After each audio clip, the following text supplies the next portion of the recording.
Okay, we are live. It is Monday.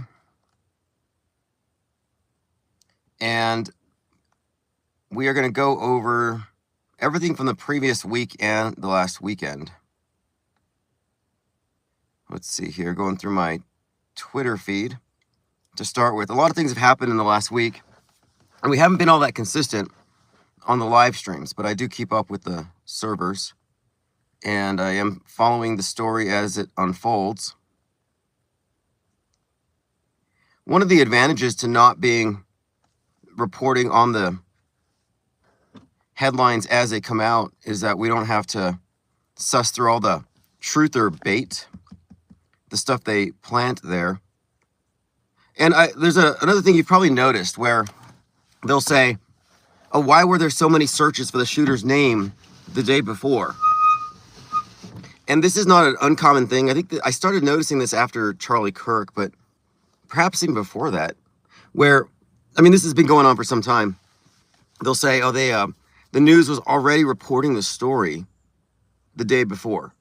And then people realized, oh, this is about how the search engines index their sites, how they catalog it. And when something like this happens and everyone's searching for the shooter's name, it will sort of like retroactively file these searches before the event actually happened. And it's just sort of a Google Trends issue. So when people search for the shooter's name, it's just imperfectly, retroactively normalizing it. And it creates the perception that people were searching for that specific name right before. And that has been going on so much that I'm just pointing it out, that it's just now it's a hoax indicator, or perhaps it's a truth or bait thing. Because when I say truth or bait, it's meant for the people who are looking for the conspiracy to find, so they can be instantly discredited. Because you might have 5 or 6 good points, but then they throw in another 4 or 5 bad ones. Well, now half your evidence or half your proposed evidence is immediately shot down. So it's really about attacking the credibility of non-mainstream sources. With shooters, it's always the same thing. The shooter, they will always falsely claim, oh, it's another trans shooter. And then, and the left does it too. I mean, this has been going on forever. You remember back when the Boston bombing happened, before they found out the shooters or the bombers were like leftists, Michael Moore was out there saying, oh, it's a Tea Party tax protester. And the people fight over who the shooter is because they want to score points for their side. Nobody gives a damn about the victims. They don't talk about the victims. They're always about, no, your guys did it. No, your guys did it. But they both agree somebody did it. And we're here saying it didn't happen. And that's the part they can't get to, because they're still fighting political warfare and they're trying to accuse the other side of doing it. Megert says, and then the manifesto that quick. Yeah, the manifesto showing up within hours of the event is also a big indicator, because in what other instance other than a psyop does a criminal commit an act, an attempted murder, a crime, where the public is immediately apprised of all the details of the investigation? The interviews of the neighbors, I find that very suspect. If my next door neighbor does something crazy and the news comes to my house, who am I to speak on this person? So this neighbor comes out and says, oh, the would-be assassin at the White House Correspondents' Dinner, someone we're referring to, and a lot of people are calling it fake, but they're saying fake in a way that we need to qualify.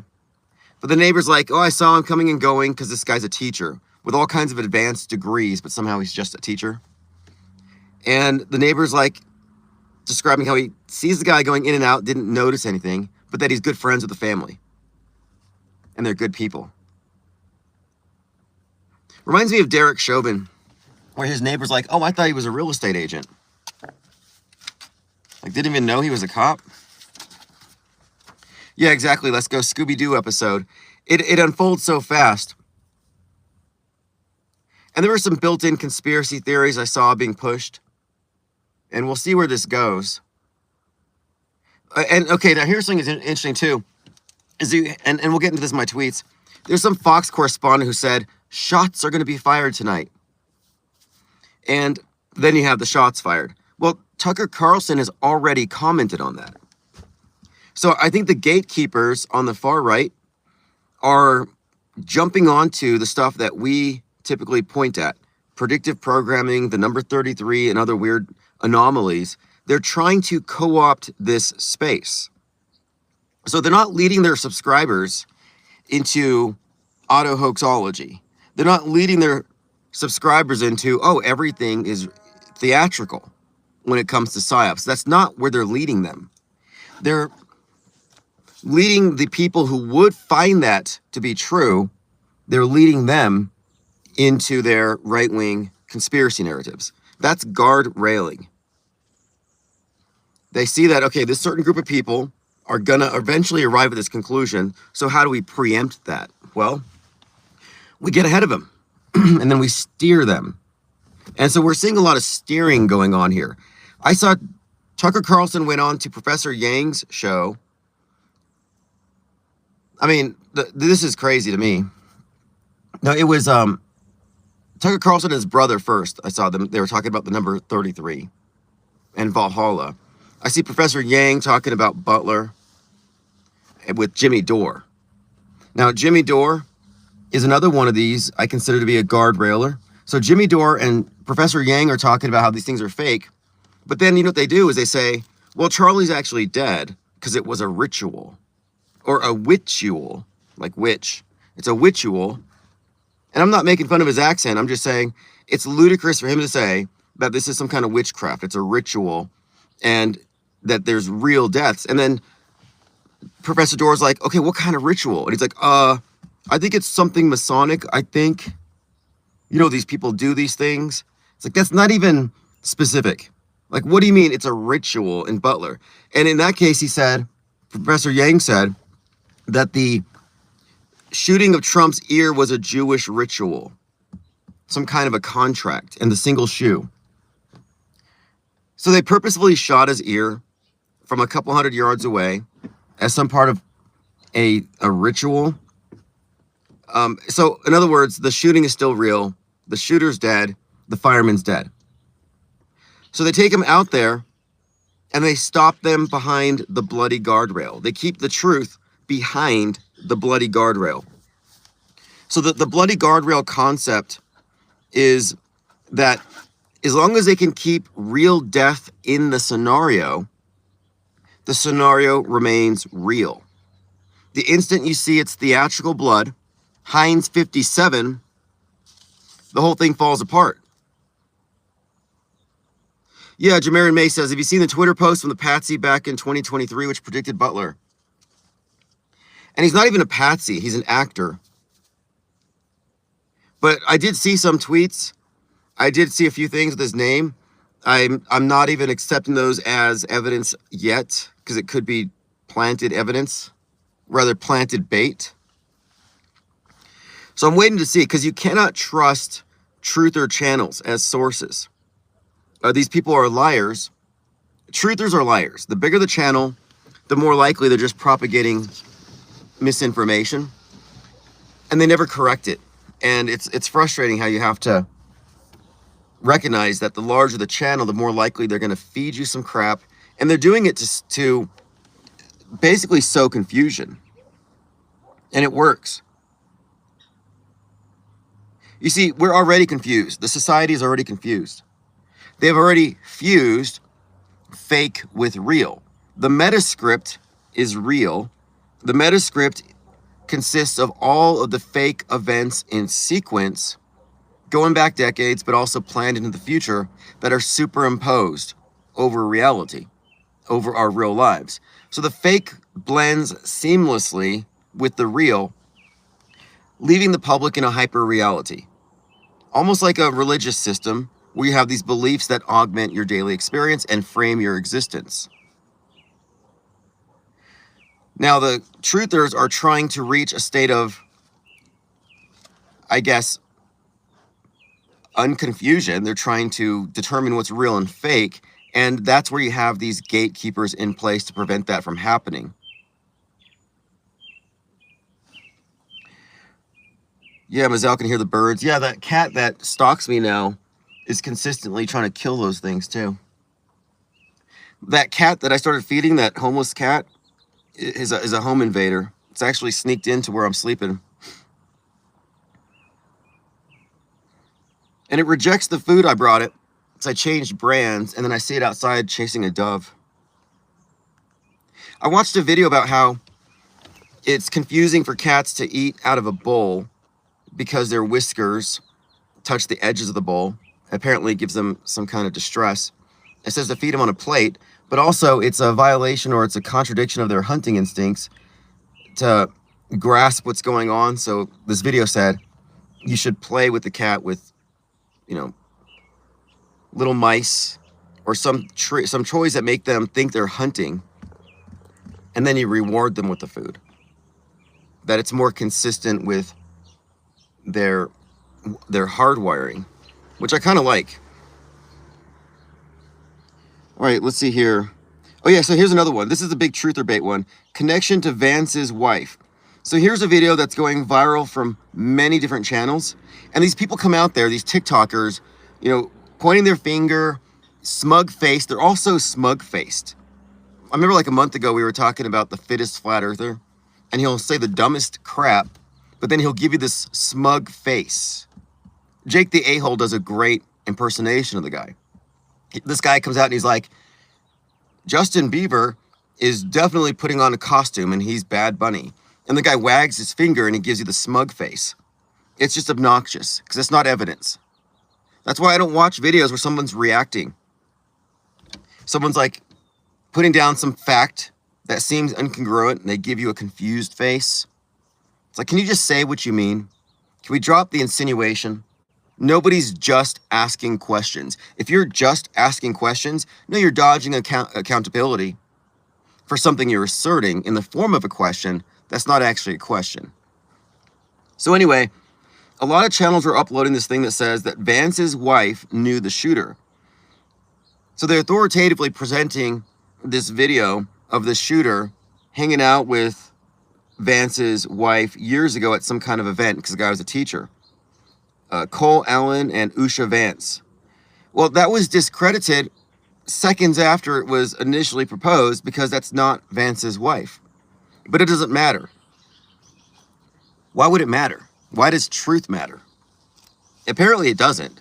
It's all about truth-ertainment. So you see these smuggies pointing and raising their eyebrows and be like, look, they were together in the past. Then, of course, eventually Community Notes corrects it, but the people who upload it don't revise it because they're getting paid for all the clicks they're getting. And there's no shame. There's no sense of embarrassment. There's no apologies.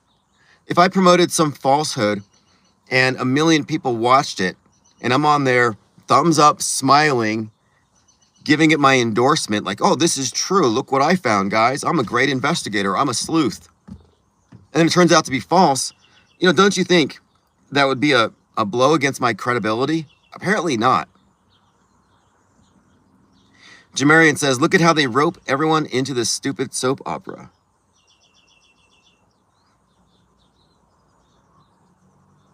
I'm seeing a ton of people saying it was fake and staged by Trump. Now that sounds like, okay, that sounds like progress, right? Well, no, because that's an engineered narrative. And it doesn't go all the way. But this is the game. To me, the game is they want to control the dialogue at all extremes, and they want to prevent it from going too far. And the way they prevent it from going too far is they go to the very edge of acceptable discourse and they draw the boundaries. Bombshell. Former CIA officer Larry Johnson confirms a hotel shooting was staged. He says the Secret Service intentionally broke protocol and rescued J.D. Vance while leaving Trump behind. Of course, that's... Okay, here's another point that I brought up yesterday. I uploaded actually, I had a video ready to go, but right now it's just a blog post. I read it last night to upload, but I haven't done it yet. But I was, describing the need to separate why it's so important that auto hoaxers, media skeptics, why we split from alternative media. And one of the points I brought up is this: conspiracy theories are subplots within the meta script. We're talking about a world of scripted events, and conspiracy theories being subplots in the script. So if you're following a conspiracy theory, you're still enmeshed in the script, in the stupid soap opera. Yeah, see, that's another one. Auto Hoaxer GTFO says Nicki Minaj did call Vance the assassin. Yeah, when Nicki Minaj went on to Erica Kirk's America Fest show, she says, and JD Vance, the assassin, or something like that. And Erica just didn't respond right away. It was really awkward for a moment. But I thought about it, and that entire event, the entire AmFest, was replete with contrived, fake Freudian slips. Like Erica Kirk is like, oh, and I'm just doing so great with this this gift. So JD Vance comes out and he calls, I think he called Michigan Mogadishu. There were all kinds of basically intentional fake Freudian slips, which are meant to lead people into certain areas of discourse. So, of course, they've planted the seeds that J.D. Vance will be behind the assassination of Trump. So when they fake the assassination of Trump, or if they did, when they fake an event like Butler, the whodunit has another subplot that, it was, this was the same thing with, if you remember, LBJ. Some have suggested that he was behind it. And then you have the swearing in of LBJ after JFK is killed. And next to him is Jackie Kennedy smiling widely like Erica Kirk with a bloody dress.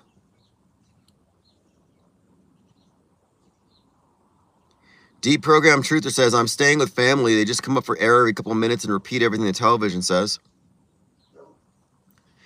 Jamarian says, did you see the video with a woman with the camera backstage perfectly in position to take the new fight moment? Yeah, that's not a new video. It's new to a lot of people who are now questioning Butler 2 years too late. But yeah, there are so many hoax indicators to that event. It was 100% easy to realize it was staged, and even the people in the background were a part of it.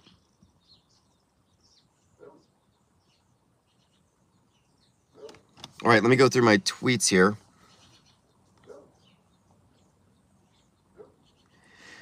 So I have a update for this whole site and the IPS future, as we've been planning to get back into the long form open phones format. I set myself up with Starlink, and it will be arriving here next week, if not sooner.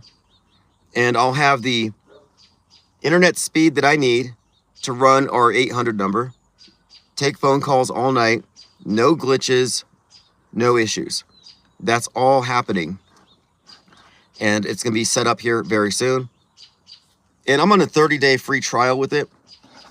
And I think it's going to do just fine based on the area I've asked around. And it solves the problem of having to get into an office first and then set everything up, because that's taking longer for a lot of reasons. Not all the places are open. So while I'm trying to figure out a steady office place, in the meantime, Starlink's going to serve us, and we're going to be taking 800 number. And then also, I set up with a site to organize video clipping. A couple of years ago, I tried to get some of my subscribers involved in taking clips and uploading them to share them. And it was starting to work. We were doing it, but there's some limitations in it, because we can't rely on a volunteer army if we're going to scale up. And when I say scale up, I mean, if you're going to get the numbers that we need to create this rift, the fracture that we want to happen on the world stage, we're going to have to rely on a lot of outsourcing. And I had thought, I'm going to need AI agents to do a lot of this work. And I've been discussing this for some time. And we are employing a lot of AI agents in this. There are an army of IPS bots ready to launch.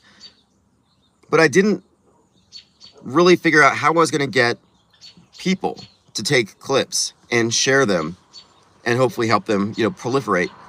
Well, I came across something that solves that, and it's a certain site where it's a hub for people who clip videos for money. So it turns out most of the popular influencers are not going viral organically, shouldn't be a surprise, but rather they're paying for an army of essentially advertisers to take video clips and put them on social media. I mean, it's not that complicated. People get paid for clicks.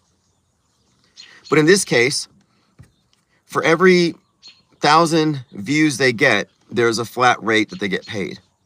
So in this case, for example, the IPS videos will be available for people to upload clips and get paid per, like maybe $1 per 1,000 clips, for example. And the way it pays off is if someone uploads something to TikTok and gets 50,000 hits, yeah, okay, I'm paying $50, but what do I get out of it? Well, if you look at the traffic and the sales and the subscriptions that arrive from that, you can kind of determine the right balance between how much you invest and how much you're getting paid. And then you can fine tune it and then scale up from there. No different than promoting books on Kindle. I'm very familiar with the process. But I did have the luck of finding the perfect platform to organize this, and we're already integrated. So if you go to ips.monster, you can join the clip team, and I'll be uploading clips for the team to start promoting. And again, this is open to anybody. It's not just IPS members, which would be a limitation. And the better the campaign does, the more people will be attracted to it. So we're just incentivizing, promoting auto hoaxology. What's up, Systems Crash? Here is your wrench and shield.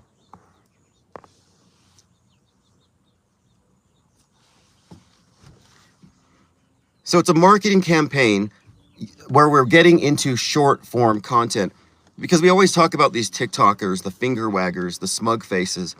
Well, the reason why they have such reach is that they are going into short form turf, where people are scrolling through their feeds on Facebook, on Instagram, on TikTok, just swipe, swipe, swipe. Whereas this channel is 2 or 3 hours of in-depth conversation and phone calls. So how do we reach those people? It's not that they have short attention spans. It's a different format. So we can bring those who are in these short format platforms into the chat room quite easily. And if they're interested in this, or if they're even slightly deprogrammed, it'll pique their interest. And they might even want to engage in the chats, in the phone calls. So as this progresses, the phone calls will be uploaded for the, so the clip army is going to be promoting a lot of the phone calls that we have. Any kind of interesting ideas or perspectives. And of course, there are AI programs where you can upload an entire YouTube video and it'll generate the clips for you. The Substack already does that. When I upload to Substack, it will chop my video up and it will give the clips. It'll give you YouTube short ready clips with titles and transcripts. So it's mostly automated, and I'll be handing these clips over to the appropriate, well, to the site where the clippers are, and they'll disseminate them. So yes, you can get paid to promote IPS clips. And I don't have to sit and create separate clips. These are automatically generated off of the live stream. That's the idea. Like if you look at how these kick streamers operate, they just walk around streaming all day, and as soon as they get a viral clip, it's a win for them. They're just basically waiting until something worth going viral pops up.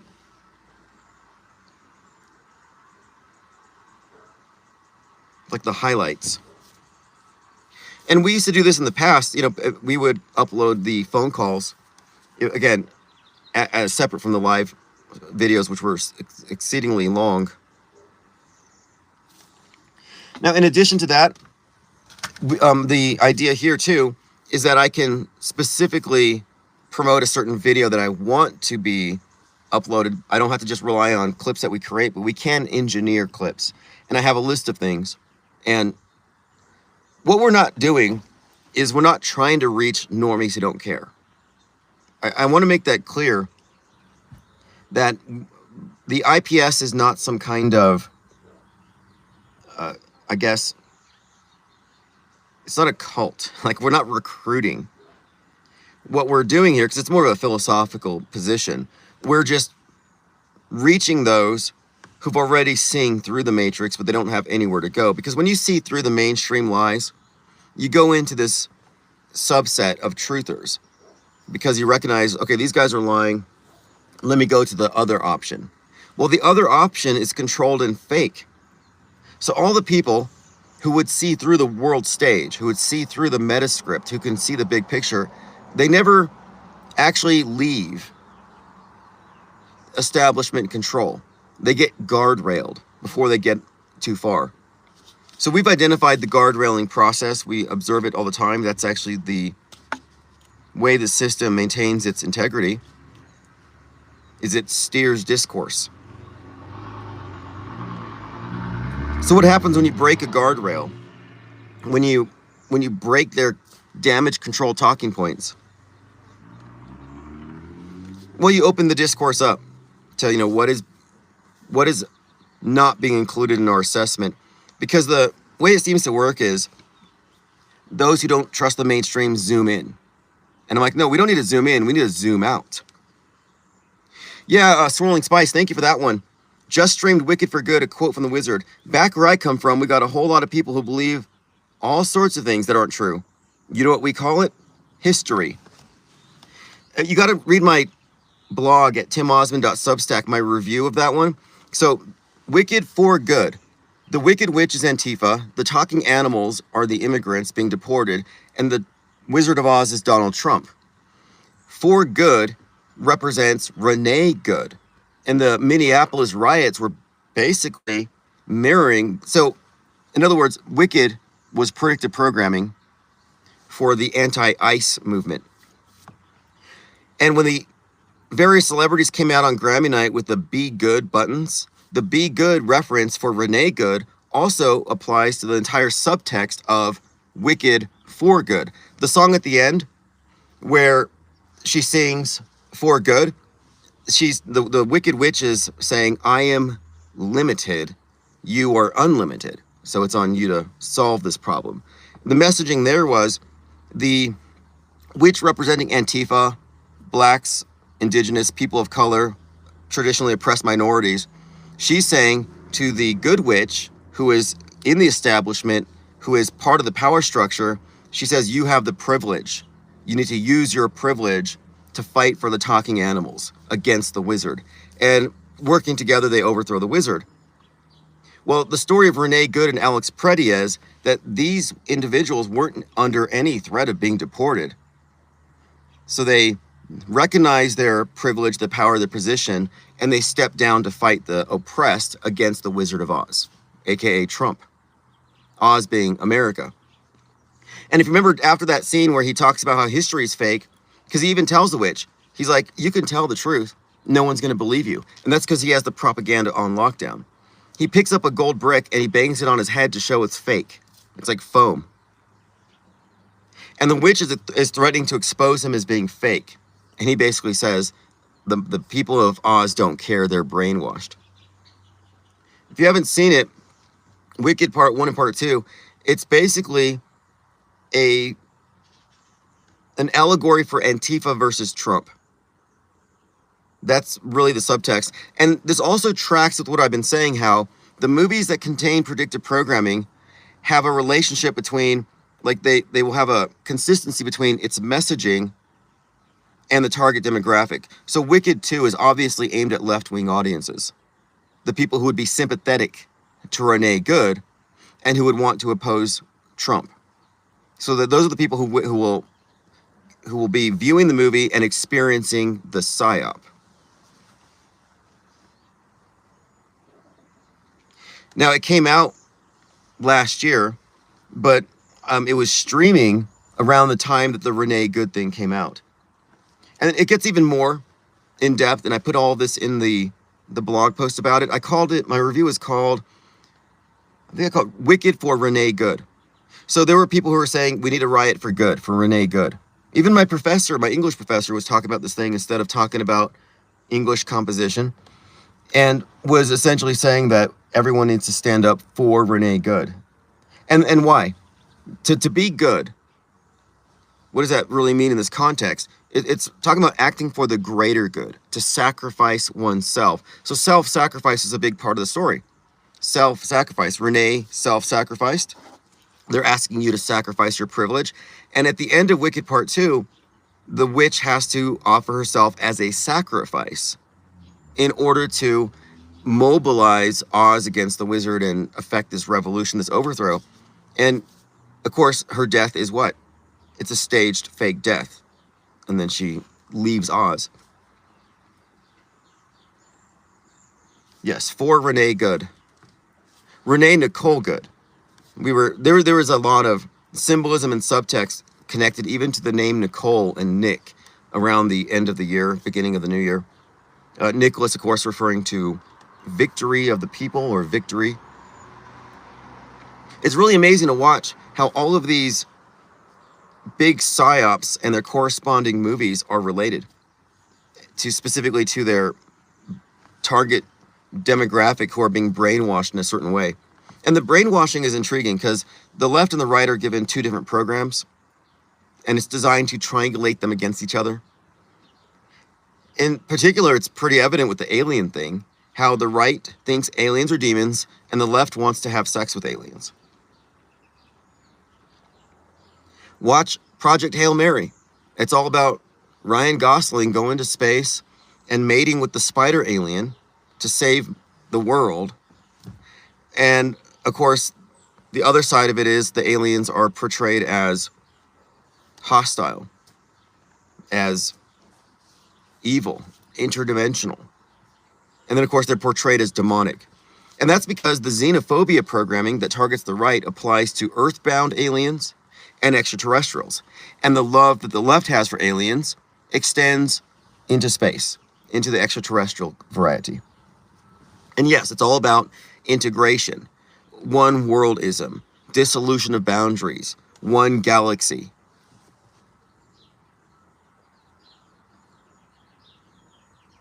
And Newful says, you are alive. I thought the Secret Service took you out. Yes, I am. Yeah, I've been very busy with the work, but the reason why I did it is we need to have the resources to move the mission forward at this next stage. And so now we're hooked up with Starlink. I might even pick up a new computer if I have to, but I'm going to work with what I have at the moment. But once we're back on with the 800 numbers and the channel begins to go back to where it should have been, but better now, I think I might be able to even get into a steady routine of a nightly program. And my job, I had been working overtime. I'm not supposed to have overtime. They've drastically cut my hours and they've hired more people. So I'm not going to be gone so much. And YouTube demonetized us. You know, they said that I was AI. So I go and I upload a video where I'm actually on camera and I submit my channel for review. And they said, I know this is frustrating, but you are inauthentic. You are repetitive AI generated content, and you can reapply to be a YouTube partner in 90 days after we've reassessed your program. So I was going to I tried to write a notice of intent to sue, and I did some research, and there is no legal grounds. I mean, they didn't violate any laws. This is not a free speech issue. It's a private company. It's really arbitrary. It's something, to me, it's an antitrust. This is a monopoly issue, but there's nothing we can do about it. YouTube is in bed with big government. They are part of the establishment's PSYOP entertainment complex. And I don't think it's a coincidence that many channels right now are being purged. And some channels I watch, like Beyond the Veil, there are many channels that are being taken out who aren't inauthentic. And the wording is purposefully vague to where if I were to challenge it, they could just dig through my content and eventually they'll find that I said something that can get me permanently banned. Like maybe I said gun. Maybe I said killed. Because you hear people say, oh, unalived. The pew pew. He got unalived by the pew pew. Like, I'm sorry. I'm not going to infantilize my language to kiss YouTube's ass so I can continue to suck at their teat. And they will find an excuse to shut you down. So I had decided that we're going to centralize on Patreon and Ko-Fi for monetization. And along with that, of course, is the expansion of the IPS merch line, our store. And of course, books. Now, books are the main thing. But it's going to expand. The store is going to expand. And the focus here is 800 number, quality content, and then marketing through viral clipping. And even though we're using this marketing tactic to reach greater numbers, again, we're not trying to cater or pander or reach mainstream audiences. We're not trying to create slick messaging to somehow reach the people who don't give a damn. That's not what we're doing here. We're trying to reach the people in those subscribers. So you go to a big channel, some influencer, and you challenge something that they're saying. You're just trying to reach the people in their subscriber base who are still, for some reason, caught behind that particular gatekeeper. We're looking for the group of individuals who I consider to be self-deprogrammed, but haven't put all the pieces together yet. Or who haven't put the pieces together yet that we have. Because we haven't put them all together, but our perspective is more advanced than the truth of perspective. And they don't know it yet. In fact, if they hear me say that, they'll probably remain in denial about it. But eventually, they'll have no choice but to reconcile with the fact that we are correct. And it's going to be a blow. I call it the ego guardrail to those who have spent years monetizing BS and who have to reconcile with themselves and recognize that I've been spreading misinformation and I built my channel on it. So then they have to decide, do they want to hold the line or do they want to evolve and let their subscribers evolve alongside them? Joe from Connecticut says, when they started giving channels a break, I felt that was done on purpose so they can later on say we have a problem, we need to start restricting channels again. I think you're right. See, this isn't random. They're playing 5D chess. I think what they have done, for example, if you don't know what faceless YouTube channels are, it refers to those AI channels where some channel comes out with a ton of great content, but it's an AI voice and there's no real person there.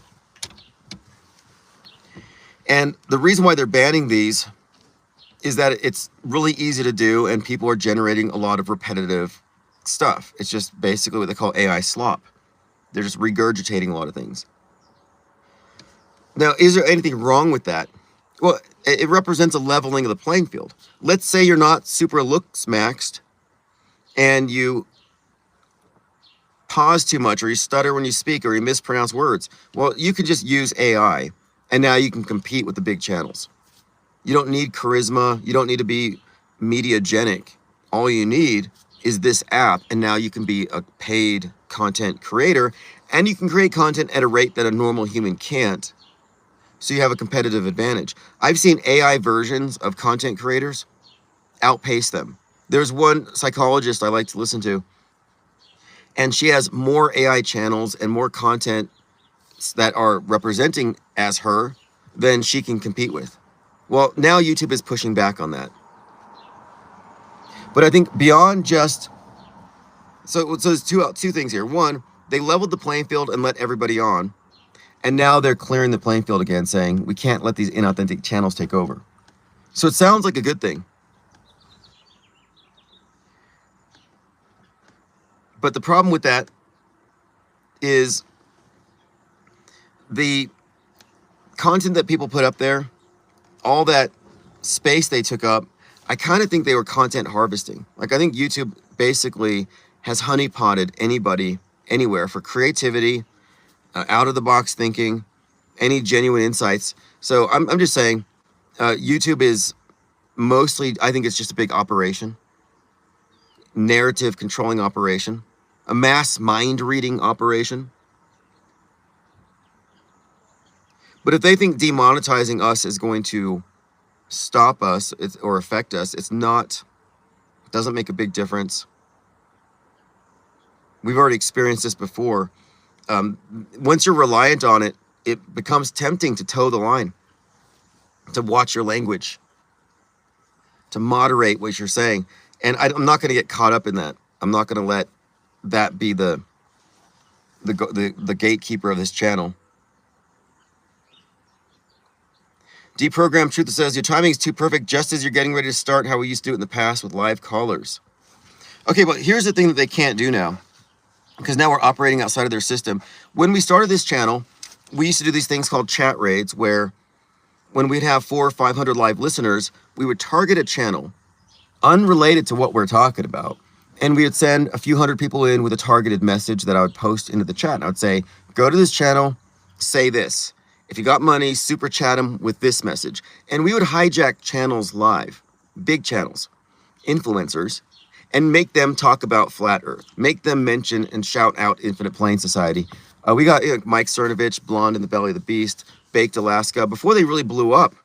But we were hijacking their live streams for moments at a time and reaching their chat, creating content. In fact, my first strike I got was for doing this. But the chat raid thing was our way of breaking the compartmentalization that YouTube had established, breaking these bubbles, popping these bubbles. Well, they put guards, they put firewalls in place. They've actually restricted your ability to do chat raids, but it was extremely effective. The channel went from 300 to 7,500 subscribers in short order. But the whole point of it is we're forcing establishment-controlled content creators to create content for us. We had rated a Kate Perry stream, and someone had made a comment, and Kate Perry said, the earth is flat. What? And that kind of went viral. So what we had done is we had realized if we can just bombard them, we can use that to amplify our signal. That's the concept. Well, I have a way of reintroducing that in a decentralized way that can't be banned or really stopped. And I'm not even going to describe the specifics of it because it is unstoppable. We just need the numbers first. And the effects are going to be immediately apparent. Because here's the thing, and I put this in my short little manifesto yesterday. They can ignore us right now because the establishment doesn't acknowledge the existence of a third party. Because that's what it is. It's a duopoly, and they control the whole paradigm. Here we are, this third perspective, and more people would benefit from this third perspective than are aware right now because they're stuck in this false duality. Once they see there's a better perspective, there's an upgrade, they're going to take it. And we're going to introduce it to them using short form content, viral content, and open phone calls will help with that. But also the next phase, it's going to force them to confront it. So when they can no longer ignore what we're actually saying, when they can no longer guardrail it, what's going to happen?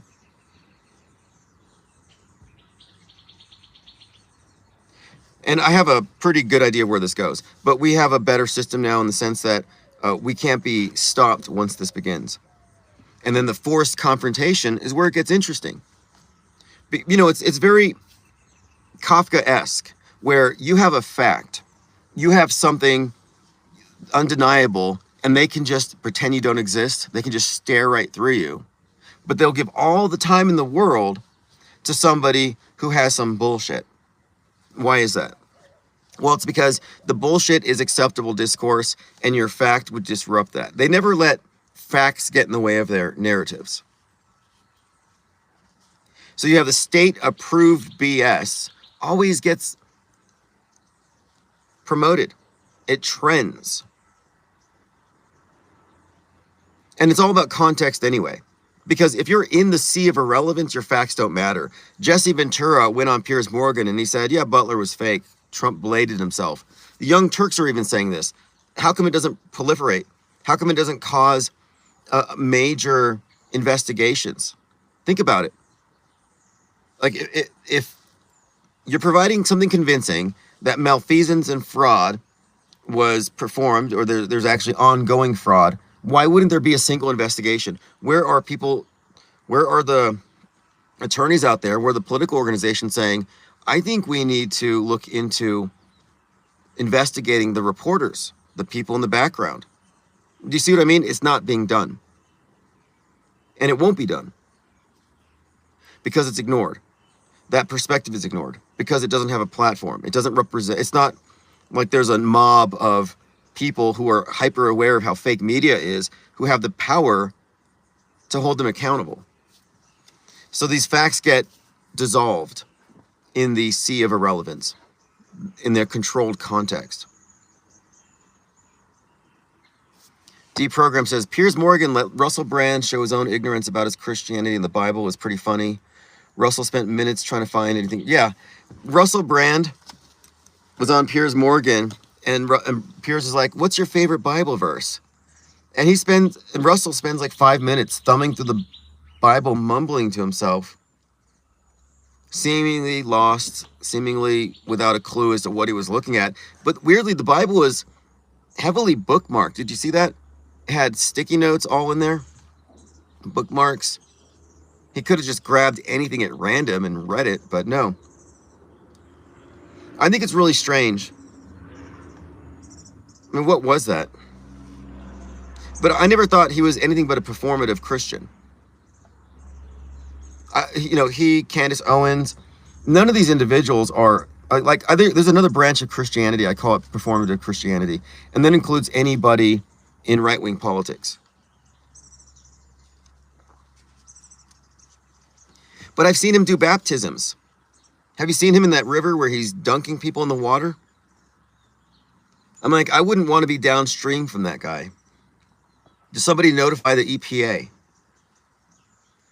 But anyway, there's people in the comments on Twitter and they're like, you can't judge him. We don't know what's in his mind for all the accusations. And it's like, that's what's so evil about religion, is it gives evil people a pass because the people believe there's actually a higher authority that can handle it. No, we got to handle our business down here. You can't outsource it to your possibly imaginary judge.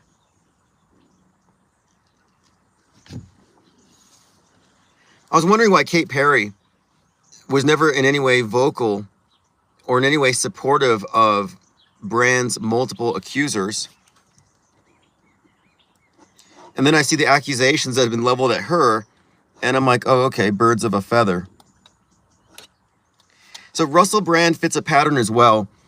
The right wing has these male influencers who come out and they represent the ideal, like, we're embracing this traditional version of America, trad wives, let's let go of the wickedness, and then their backgrounds are exposed. Like, people were sharing Andrew Tate, like, oh, I think Andrew Tate's a great guy. Sharing with the family, like, yeah, this is my role model. And then you find out he's a human trafficker and a pimp. If that's even true. I mean, everything is so astroturfed, it's really hard to say how much of it is theatrical and how much is real. And how much of it is a performance art. Because if you look at Andrew Tate's fighting background, he fought a bunch of people who had never fought before. He fought someone who had already been kicked out of one boxing league for getting paid to take falls. So it just seems like it's a huge construct.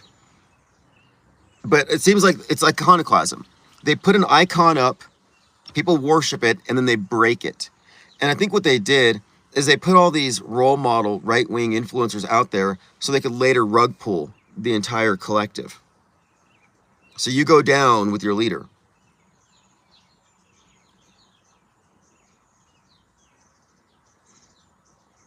And why is it that all the right-wing, far-right influencers are part of the same blackmail circle that includes like Milo Yiannopoulos, Nick Fuentes, Ollie Alexander, really strange group of people, very far from what you'd consider to be MAGA or trad values, but they perform it for TV. And of course, Candace Owens running those circles and then being associated with Charlie Kirk, these people all share the same backstage. So someone brought up soap operas. Because when this thing happened, I tweeted, I said, when they said, oh, shots were fired at the White House Correspondents' Dinner, I said, oh, was it Candace Owens with an AR-15 gunning for Erica Kirk? Because that was the plot twist I expected. I thought Candace would be there going for Erica, maybe wearing an I Heart Tyler Robinson t-shirt. Property of Tyler Robinson. Like that one shooter, Property of Allah. But no, it wasn't her. But weirdly, Candace Owens and Nick Fuentes and Ollie Alexander all called, basically that they called out on work. And they canceled their podcast for the day and went to Italy.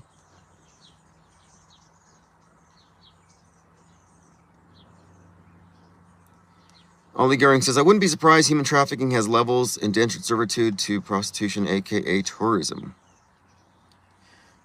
Yeah, it depends on your definition.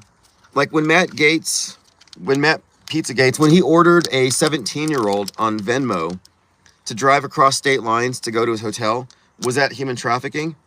Yeah. I mean, it depends. Tim Ballard, human trafficker. So Tim Ballard is the basis for the movie Sound of Freedom, where Jim Caviezel plays Tim Ballard rescuing children from human traffickers. Well, in real life, Tim Ballard has been charged with human trafficking because when he made his movies or shot his documentaries where he rescues children from being trafficked, the women who are going undercover as his wife are being trafficked and essentially, I don't know specifically the language, but he was definitely trying to do something with these women. So Tim Ballard turns out to be a human trafficking scumbag, yet somehow also an icon to the far right Save the Children crowd.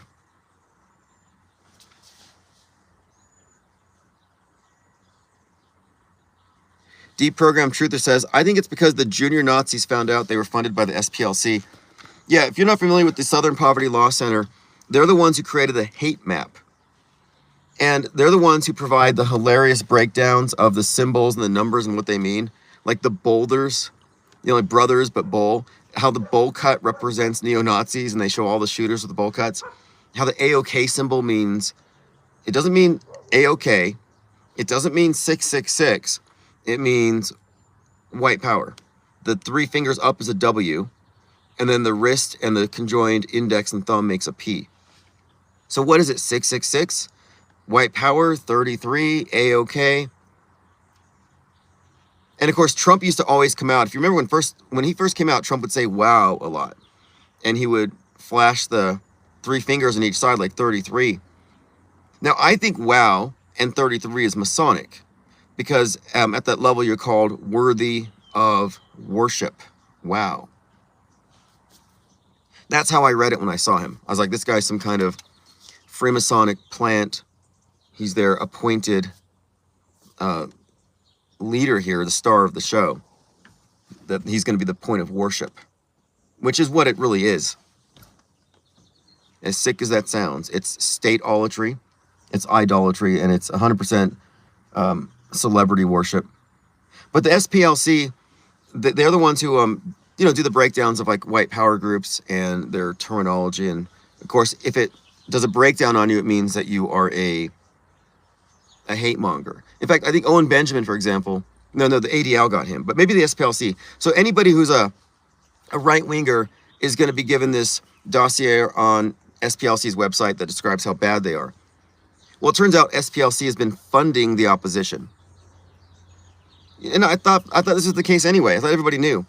People like the Goyim Defense League, Handsome Truth, the leader of that group. To me, that guy's obviously a plant. Nick Fuentes. Obviously, Fuentes is a plant. Does anybody believe that the person that you see on TV as Nick Fuentes is who he really is? No, these are cynical manipulators and game players who are, deep in the secret society networks or security clearance society networks. They're all on the same team behind the scenes. But you wouldn't think so because it's all kayfabe. Like the woke right versus mainstream right fights back and forth. Yeah, that's all engineered.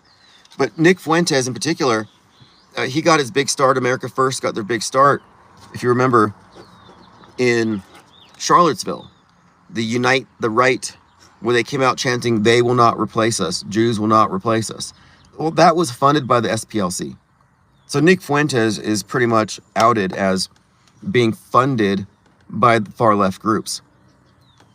And that makes a lot more sense than he being an authentic incel basement dweller just fighting for traditional America. That illusion is dead. I mean, no one should be falling for that now after he platformed Clavicular.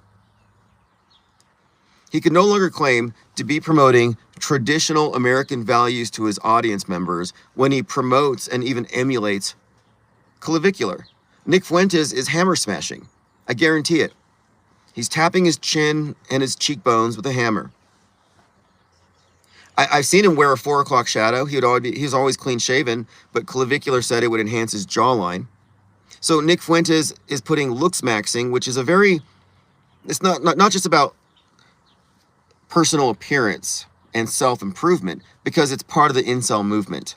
And the looks maxers believe that this competition also involves a certain disdain for women, as in they are basically derided as being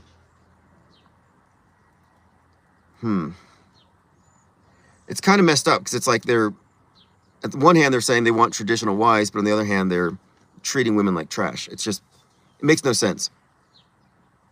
But the fact it makes no sense is because it's fake. It's a ruse. The guy's clearly being paid. And if you haven't seen it, there's a Spike Lee film called, I think it's called, I gotta look up the name of it. What's the Spike Lee film? Is it Black Klansman? I think that might be what it's called. But anyway, in it, there's a David Duke character who looks just like Nick Fuentes. And it came out around the time of the Charlottesville thing. And it has David Duke as a leader of a group called America First. And it's just basically, you can see how Nick Fuentes has been styled as a young, charismatic David Duke. David Duke's thing was his awakening is what he called it. And he was the one who downplayed the idea of white supremacy. He's like, oh, we're not white supremacists, we're white separatists. We're cultural preservationists. They found a way to reword everything. So they're saying, we just want something separate. We don't want to control. So again, this white identitarian politics is being spearheaded by someone funded by the left. And when you look into him, you're like, well, how does he even represent this demographic? He's biracial. He could be deported by ICE. How is he on the side of how is he going to be the poster child for this new far-right white nationalist uprising? Controlled. But people actually fall for it.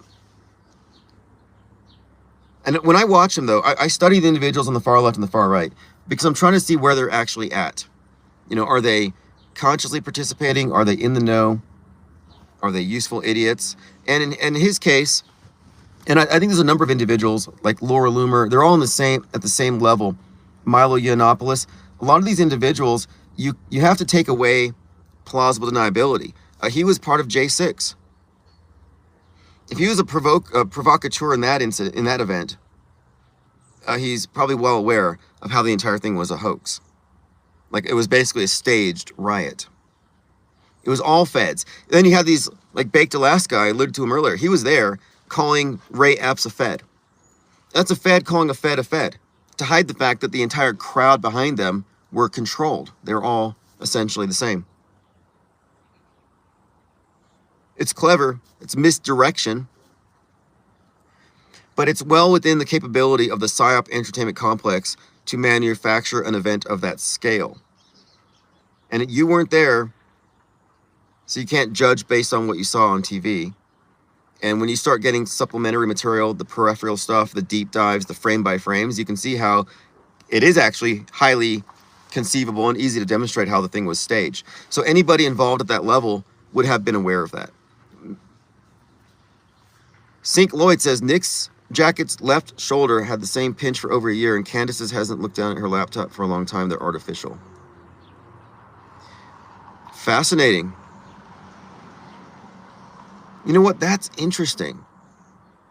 I was listening to a podcast today, or I was watching a video on these new AI programs that allow you to create 15-second, 30-second videos, so you can start building more of a connection in these little short clips. And she said, identified herself, I am an AI avatar of myself. I didn't notice. It's seamless.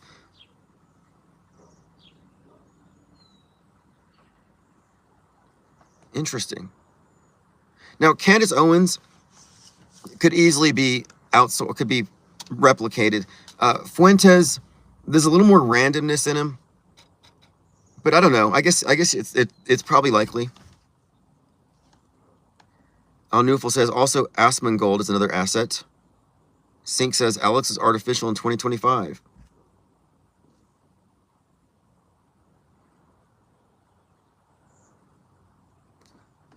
Yeah, I've experimented with it. I've looked into it. I could create artificial me, but I'm not going to, for a lot of reasons. I just think it's bizarre that they identified me as AI. Like, how did their system do this? The AI said I was AI, and then the human reviewer arrived at the same conclusion. But again, I think this is an operation. So to get back to that topic, part of the operation of allowing the public to all become content creators and get in on the media and get on the monetization thing, the reason they let that happen, I think, was to effectively gatekeep it, to make the case that we need to be able to rigidly control it, because if we open the floodgates, it's going to be overrun by AI slop, which isn't necessarily true, because there's still, natural selection of marketplace competition. The best is going to, I get eventually, but I don't know. The volume is kind of worrying there. And that's the whole premise of video clipping.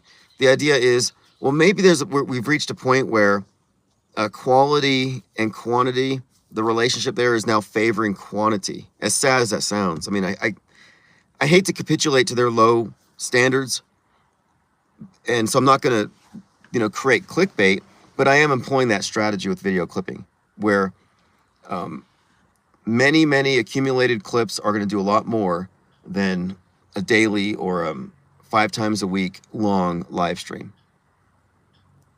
Yeah, Nate says Fuentes engages as an audience, so I doubt he's AI. Well, the AI would just have to respond to the super chat.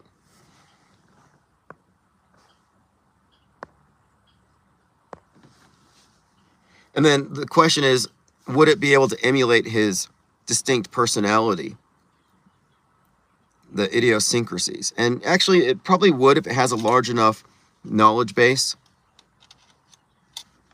But anyway, it doesn't have to be true right now. It hypothetically could be true. It could be done. And it most assuredly will be done in the future. Why would you want to have a blackmailed, compromised, or compromisable individual representing such an important facet of mass mind control? Why not just make the system even more secure and replicate a person so you can totally control it? Have you all seen Al Pacino in that movie Sim 1? Sim 1 is about a movie star, a pop star that this guy creates with his computer, and she becomes world famous. I mean, that was from like 2002, I believe. Not a new idea. Black Mirror has done some pretty good examples. There's one Black Mirror episode where a pop star is being managed by her aunt. I think it's a Miley Cyrus episode. And she doesn't want to do it anymore. And her aunt essentially conspires to replace her with a hologram.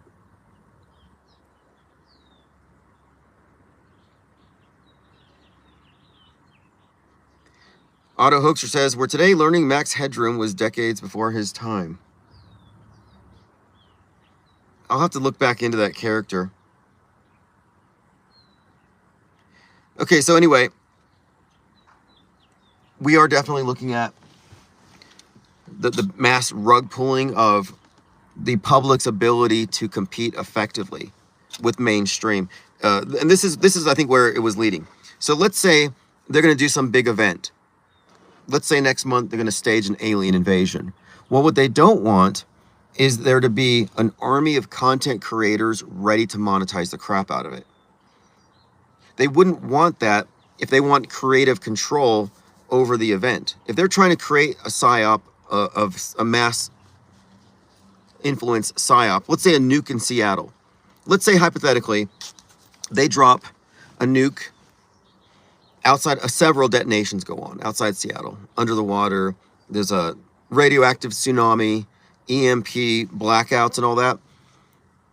In order to retain rigid control over the presentation of the psyop, so it's not diluted, they're likely they recognize that, okay, they're gonna have to compete with this mass army. So now they have an excuse to delete their competition. And their competition won't be able to build up their multi-million followers before this big one goes down. So that's kind of what I thought. They're cleaning the slate. Like, let's shut down, let's close the movie set, let's retain a monopoly on perception, and then when sufficient time has passed, of course, we will be able to respond and react and take it apart. Kind of like 9/11. When 9/11 happened, how many people had their own channels? How many people were able to offer alternative views? It was not at the scale that it is right now. Not, I mean, by orders of magnitude, it's just so much bigger now. The scale of our ability, the number of people who had the ability to comment on it, to share, to reinterpret. So I think it's about creative control. And if you're going to do something the scale of a 9/11, you would likely want to have that level of creative control. Sink Lloyd says, I think the last two Nick and Alex interviews were two bots simulating conversation. A Newful says, funny that all the Latino content creators are controlled opposition, knowing or not knowing. Well, that's the question, is do they know they're controlled opposition? And there's also seems to be some strategy here involved in ensuring that the most radical white identitarian perspectives are only presented by people who aren't credible. So like when Candace Owens and then Kanye West teamed up for White Lives Matter, they were espousing white replacement theory, which is based on white identitarianism. So I'm thinking, why do you have two black celebrities promoting white nationalism? Then you literally have Ye in a black skinhead costume going on to Alex Jones, talking about Israel, etc. And I'm pointing out how this is just ludicrous. What are they actually doing here? Why do you have a black woman espousing the views of a white nationalist, sexist male? And so to me, it just seems like this is some kind of diffusion, discrediting. I mean, if you want to control the opposition and prevent anything authentic from developing, yeah, I think you would want to shoot it in its foot from the very get-go. Because when it comes down to it, Fuentes is easily discredited as a representative, as a prototype of a new type of political participant. Like, he's not a credible leader of a white nationalist trad American return to American values movement, because he doesn't have 8 kids. He's not living on a farm milking goats. He's not doing any of the things that he holds as an ideal. Joe says, I'm curious if they can ever pull off another 9/11 in front of the public, like with so many camera phones. I feel like it would be hard.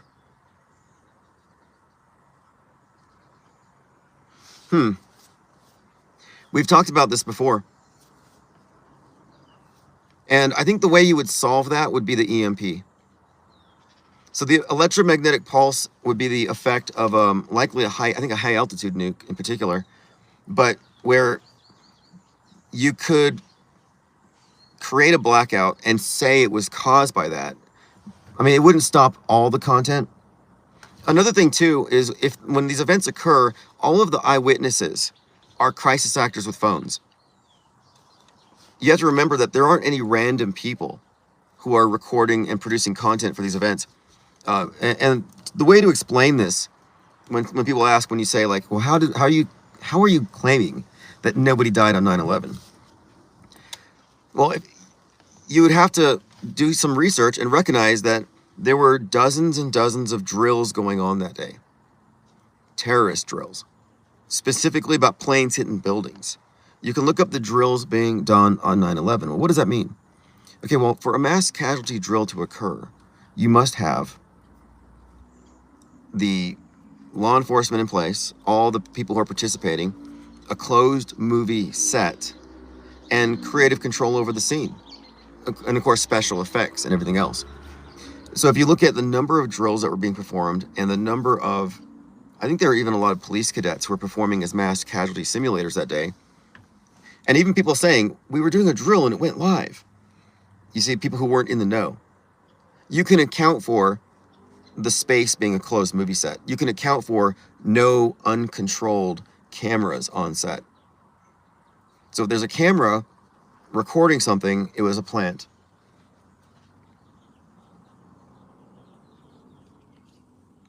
But as far as can they pull off another 9/11, that's the only way I can think of it is they're going to do it at an inconvenient hour for those who would be watching. Like, we're not going to be awake. It'll be like 3 a.m.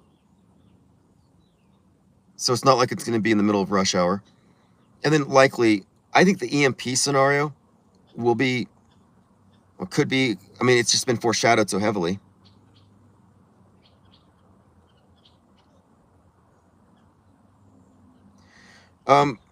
Yeah, we haven't done a huge breakdown yet of the hotel shooting thing. We're still waiting for stuff to come out, but I was just noting how even Tucker Carlson commented on the reporters saying that there were going to be shots fired. There's going to be shots fired tonight. So, okay, so I got a question. The people who say, oh, it's all coincidences, is that what they're going to say? Oh, she just coincidentally said that. It doesn't mean that she knew that shots would be fired. It just means she had a line she had to give. And think about it too.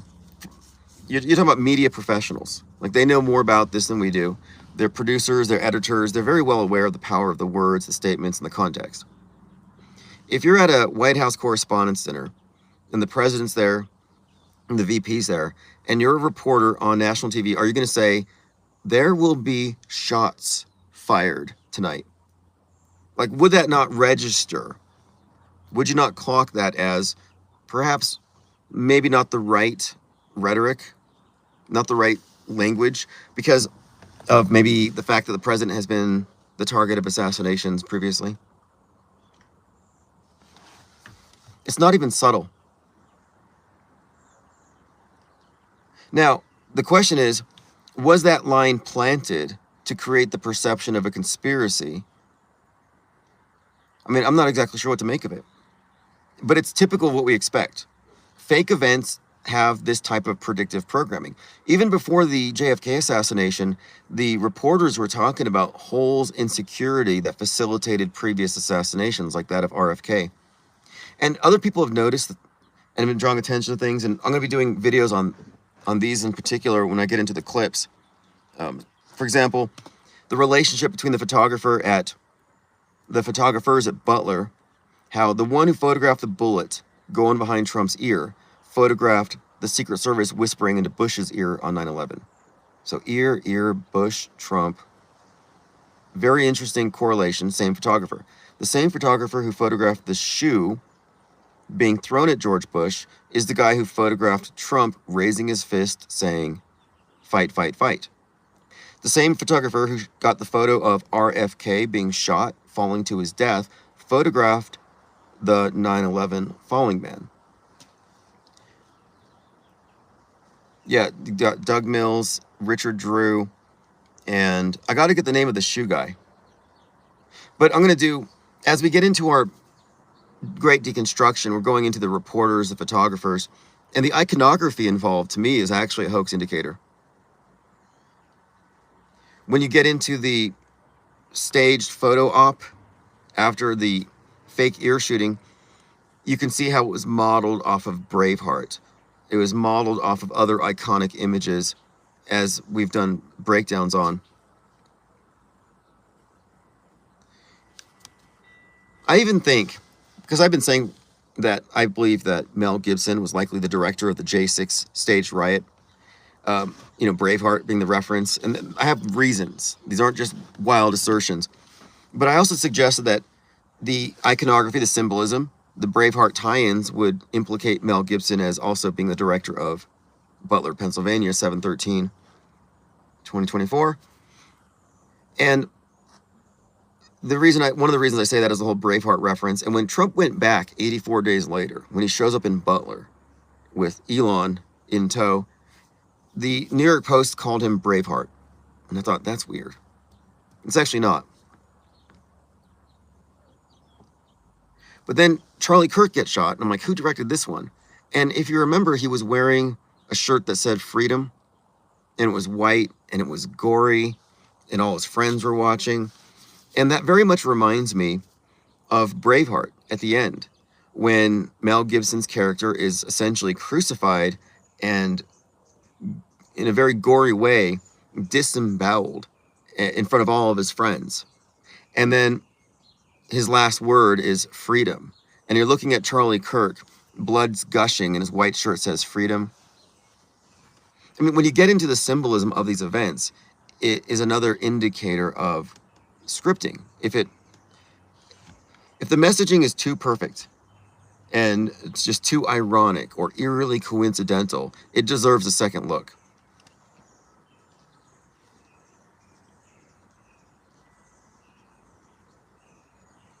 Sink Lloyd says it's easier than ever to see through and accept the moon hoax.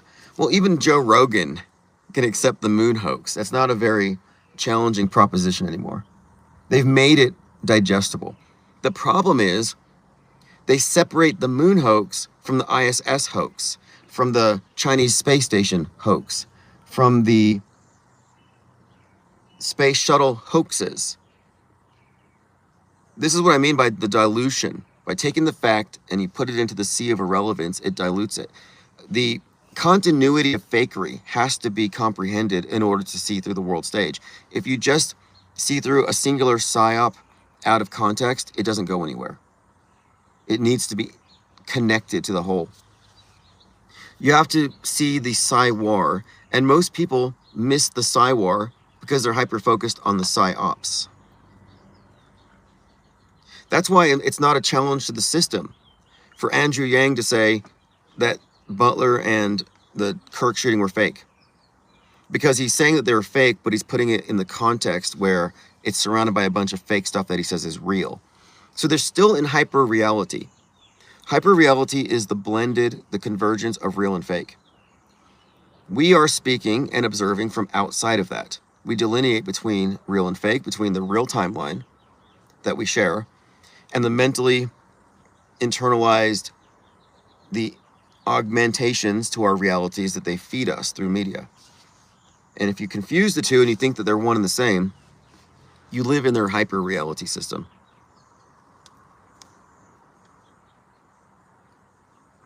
And you don't leave hyper-reality until you completely separate the real and fake. So calling out a single fake event is not enough. It doesn't do anything.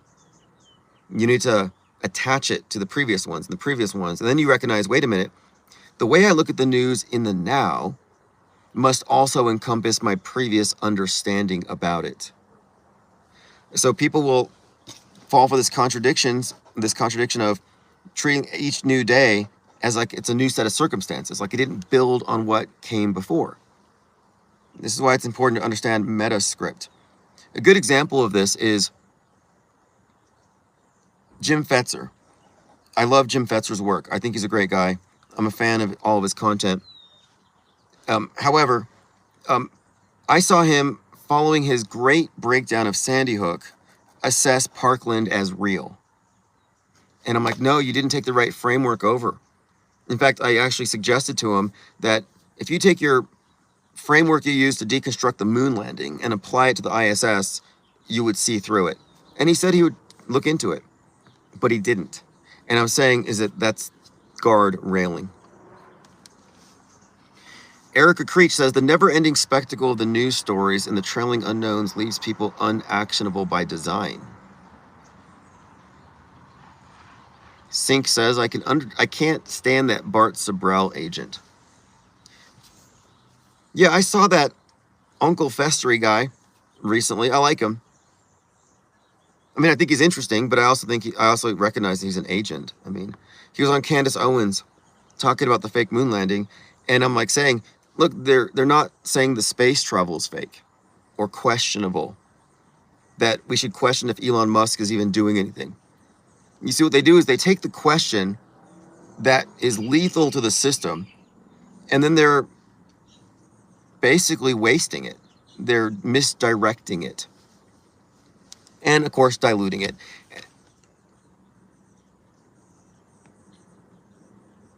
And if you were able to see through the moon landing, why wouldn't you look at the ISS with the same critical lens? And that's because they don't want you to be able to criticize them real time to their faces. Like, call them out effectively. And it can be done. There are things they've been trying for some time to try to convince us they're using their cell phones and iPhones to record the Earth. It's not new. They've done this for some time. I see them as being highly responsive to the serious questions that poke holes in their system. I've been a little reticent about saying a lot of things because I'm realizing that I'm just giving them leads as to what we're planning, where we're angling with our deconstructionism. But there are some very effective angles you could go if you wanted to poke holes in the ISS. Do you remember when there was an actual hole in the ISS and they said that they had to plug it with a finger? That one of the American astronauts, she went crazy from space and drilled a hole. Dr. Bass Ackworth says, yeah, they never show ISS or Chinese space stations or the loads of Starlinks during Artemis, and they never mention having to avoid any of it. You know, I used to always get these people who would call in and they would say, I just saw the ISS. And then I saw it again. And I saw it again, like every 90 minutes. And then I started investigating it. And I was like, wait a minute here. If the Earth is a ball this size, then how dark is the shadow after sunset? And how far into space does it extend? Because in order to see the ISS, it has to reflect the sun. And if it's in the middle of the night and you're looking at stars above you, then it means you're in the shadow. So if you're in the shadow, and I looked it up, it extends like 800,000 miles into space, then something 200 miles above your head is not going to reflect the sun.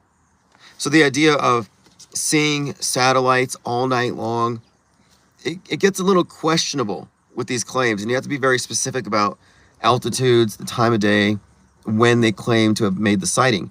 And so once I drew attention to the existence of the Earth's shadow and how we should include this when we assess some of these claims, the number of claims dropped significantly.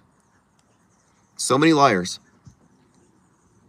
And after I started to make a lot of noise about this, because there were a lot of articles about astronomers are all mad because Starlink satellites are ruining the night sky. I'm like, what? I've never really experienced that. I mean, the idea that astronomers are having this problem because there are so many of them, shouldn't they be visible? And then I started looking at the altitudes that they're at, the times of the day that these sightings are supposedly occurring, and I found it to be very contradictory. Well, shortly after, they claimed that they're now putting sun visors on these things in order to shield that effect because they don't want to make astronomers mad. It's like, okay, you're making it up as you go now.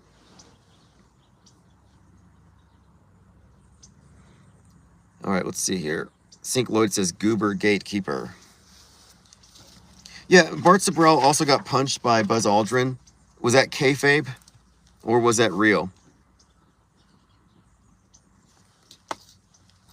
And Buzz Aldrin said that there's a monolith on Phobos, the moon of Mars.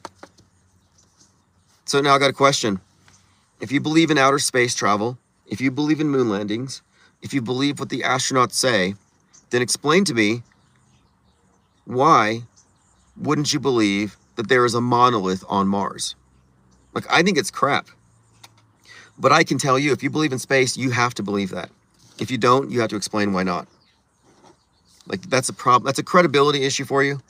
If you're a believer in the space program and NASA in general, explain to me your disbelief. What is your basis for not believing that there's a monolith on Phobos?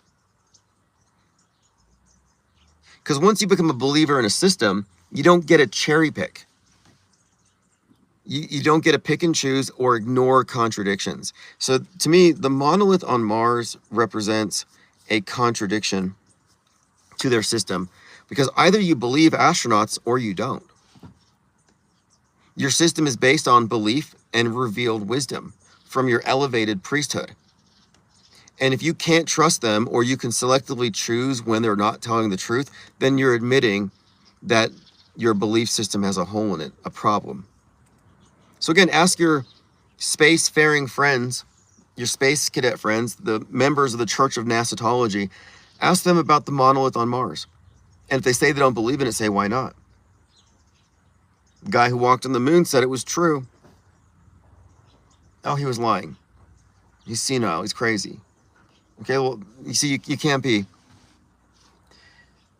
You know, one of the biggest proponents of alien disclosure recently, which to me is just a religious thing, like revelation for the atheists. Aliens, of course, being angels for the atheists.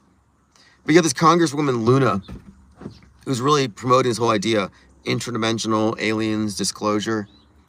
And I think that's a world stage name, the Luna. Obviously, I mean, just saying, like lunatic. Like they got the tinfoil hatter out there, the replacement for MTG,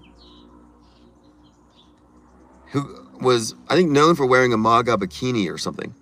But they have her out here as the face of this thing. Dr. Bass Ackroyd says, they don't say Earth is casting a shadow on the moon to create moon phases just during lunar eclipses. They say it's the Earth shadow, which is ridiculous, of course. Yeah, the moon phases has nothing to do with the Earth shadow. Well, and the moon, I mean, of course, is tidally locked in a synchronous orbit. So we don't see the other side. Sink Lloyd says, no toilets in space, Kubrick's Clue 2001. Really? I hadn't thought about that. 2001 Space Odyssey has a lot of foreshadowing for 9/11 that has gone overlooked by those who've looked at Kubrick's connection to the space program, because he got the NASA gig for the fake moon landing. And he told the story in The Shining. The Shining also contains predictive programming for 9/11. These topics really should be done in segments separately when I start uploading content for the video clippers, because we do have a lot of interesting connections that need to be hammered in. Like, so many people point out Charlie Kirk, Snake Eyes, and for every, actually, aside from us, nobody talks about The Tempest.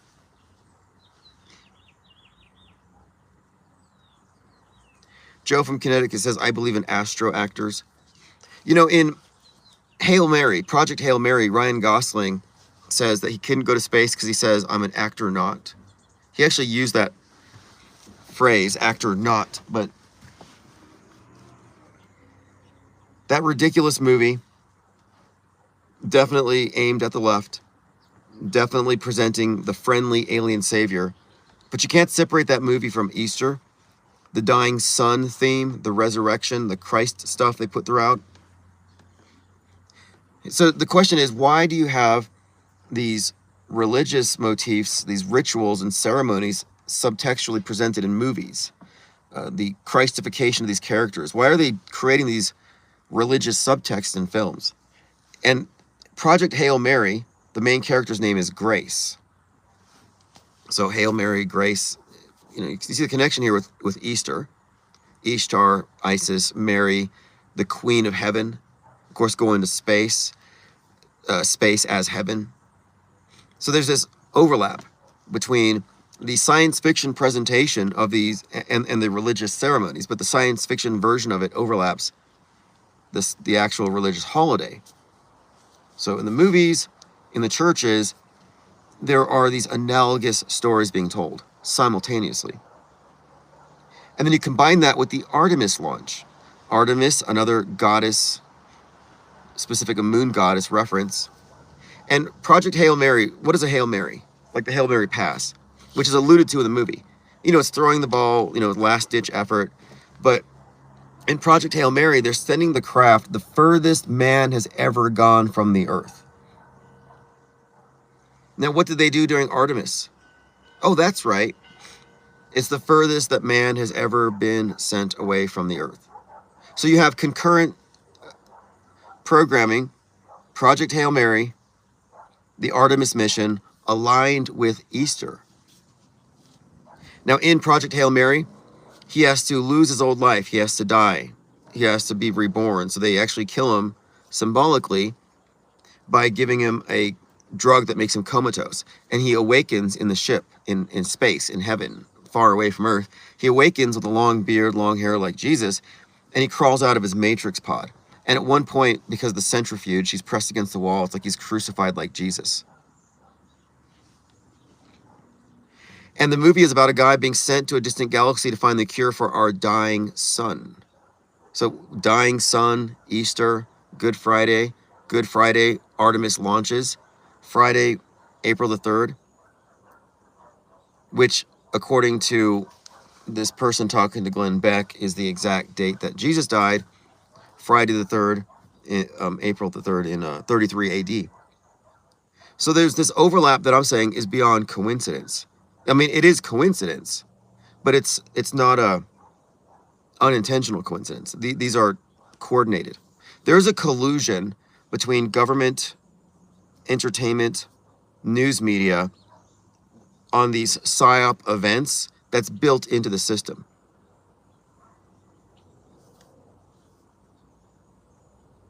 There's plenty more about this. In fact, I brought up the Spider-Man thing because I thought it was, Ryan Gosling and the Spider.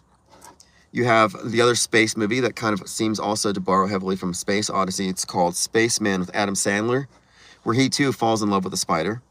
I mean, they bond and they hug, and the hugs are kind of a big part of the show. So you got this, and then of course, Project Hail Mary opened up with a trailer for Spider-Man, and in Project Hail Mary, he's wearing a red spacesuit and he's dangling in space from a long cord like a spider.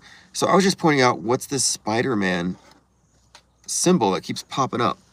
Spider-Man, the trailer, Spider-Man in these two different movies. So I'm trying to figure out, what does this actually mean? Well, then there's Nick Cage has a new movie coming out called Spider Noir. I just saw the trailer last night. Just putting it out there. And as I said, Ryan Gosling mates with the spider alien and creates a bunch of spider babies that he teaches 6th grade English to on the other planet. So the merging of spider and man. Spider-Man, he gets bitten by the spider. So that's the connection here. What's the hugging? The embrace, where the 8 legs are wrapping around Adam Sandler, and the bonding. Because, this movie wasn't serious science fiction. Project Hail Mary was, it's not like all science. Like, you think, they're saving the world. It's a serious movie. No, they're saving the world. It's a rom-com with a puppet spider. Dr. Bass Ackworth says, and the dude who free climbed the building. Yeah, there's definitely something here. The merging of the man and spider. I came across something earlier having to do with the symbolism of the web. Let's see if I can find it. Yeah, again, we are getting back into the live stream 800 number of phone calls as soon as my Starlink arrives. Okay, that's something too. So there's this Pepe meme where Pepe the Frog is holding a glass up and then they connect it to Trump. So they've manufactured a conspiracy theory about this using Illuminati playing cards and QAnon lore. And they're directing people to the idea of the Trump ballroom. This is getting like QAnon stuff. And I'm seeing this stuff heavily promoted. I'm having flashbacks to 2016. So they're doing symbol breakdowns of the event, deep dives, but it feeds into this narrative that Trump is some kind of appointee of the Egyptian goddess Kek. This is and then Baron Trump time traveler shit. So we just got a big QAnon download. Unbelievable. I thought we were done with this. Sorry, I'm watching a Reality Revolt post. So what we're seeing here is like faux metascript deconstruction. And I've seen people doing this where they're saying it, they're saying the concept here, but in a very limited way. It's like a subplot. This is fascinating what they're doing. This is a very subtle guardrail or distraction campaign where if you're looking in the right direction because you have the right framework, they've put up this decoy to distract you from the real thing. And they're falling for it. Because in this context, it makes Trump as, no, he's not part of the complex brainwashing the masses. No, he's actually playing 5D chess, running a military intelligence operation.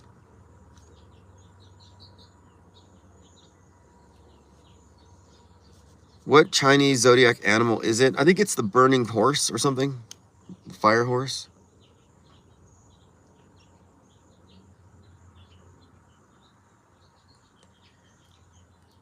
In December 2023, an account under the name NASA Aerospace Engineer posted one single line, Cole Ellen. Later, Cole Ellen is the shooter. Okay, there's time machine connections because there was a Cole Ellen at JPL. In Hollywood film Fly Me to the Moon, the secret fake moon mission is called Project Artemis. Just before the assassination attempt, David Wilcock died, and then his friend Win Free died, and he spent years talking about Project Looking Glass and timeline manipulation. Okay, so this is also intriguing because a lot of the conversation here, when it comes to this faux metascript, this breakdown of events through the lens of Q followers and the Trump as 5D chess mastermind, psychological warfare game player, like these people, their whole concept here is also tied into the idea of time control. Like that's why they bring up Baron Trump time traveler stuff. And I think the reason why is that what we're fundamentally talking about is time control, but we're not talking about time control literally. So if you go back to the movie, and this is also interesting. This is actually fascinating. Here's because every single example of Donald Trump in predictive programming in movies that foreshadowed him, associate him with 9/11, an assassination attempt, or time travel. And we can go back and, you could talk about Biff Tannen, time travel, 9/11, Machete, assassination attempt. The more recent one I'm referencing, though, is Megalopolis. Caesar Catalina is the Trump character. The movie is about 9/11 getting, or New York getting 9/11. And there's deep connections there. But in that movie, it's also about an assassination attempt. He gets shot, but he survives. So you have that as well. And again, this is all predictive. But it's also about time control because he was able to control time. So there's overlap here. But the movie introduced this group of people called the Design Authority, like Matrix agents or like strangers in Dark City. So these Matrix agents, the Design Authority, control time. They froze time and did a detonation in New York. So what does that really suggest here? Well, what I'm talking about, this hyper-reality, the fusion of real and fake, is the addition of staged, historically significant events into our timeline that become our history. And in this sense, they control time because they wrote it in advance. They wrote our timeline. The one that we're living in right now has already been written, not by God, not by the universe. No, it was written by government, capital G, not lowercase g, the governments of the world, but the overarching power, capital G government, has the script that goes far into the future, and we're living through it. You don't even have to supernaturalize it. We're talking about a non-stop succession of psyops and prefabricated events. That's time control. It's like the movie The Village.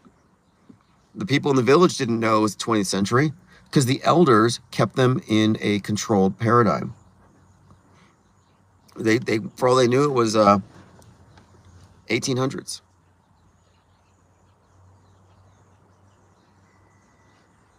Dr. Back Asword says, Donald claims to have predicted 9/11 in his book. Oh, yeah, he did. You can find many examples. Alex Jones and others. They're given talking points. Like Laura Loomer, what does she know? Look how closely she's been associated with all these psyops surrounding Trump and the assassination attempt psyops. She says there's going to be something 10 times bigger than 9/11. Busy says, a brand new game called Mouse PI for Hire has a rich politician, Cornelius Tilton, a Trump stand-in, who stages an assassination and remarks that it will help in his polls. Thank you for bringing that up. I read the comment earlier. In fact, I'm going to read through all my comments because that's a good one.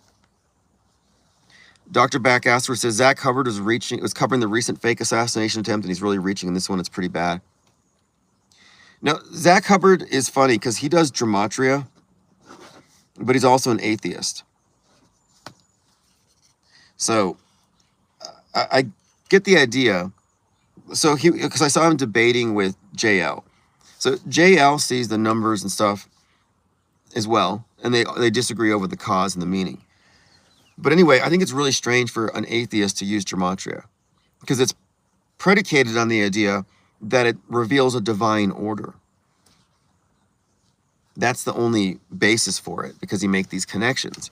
The truth of it is, the connections are manufactured by the person using the system.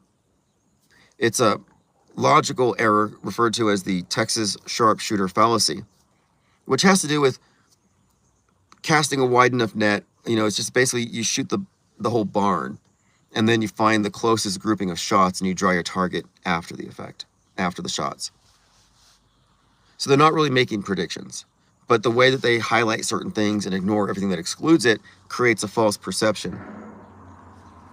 People have attempted to say that you're cherry picking or it's Texas sharpshooter at the connections that we make or point out, but that's a very superficial take on what we do, as we have discerned this to be a predictable pattern. It's actually been case closed here for a couple of years on the matter, but we realize it's going to take the laggards some time to catch up, especially if they're beholden to the consensus. But anyway, yeah, Zach Hubbard doesn't know what's going on, or he's an operative, because he thinks, I'm pretty sure he thinks people die in psyops. I don't know if I don't think he's an auto hoaxer. And he's definitely a J-pillar, which is very lowbrow. Like look, J-pill is unserious. Unless you think Nick Fuentes is serious. Unless you think Candace Owens is serious. So a guy named Cole Allen tries to kill Trump. An X account from 2023 wrote an account with that name. And the background is from a website called Time Machine. God, this is some horrible QAnon truther bait.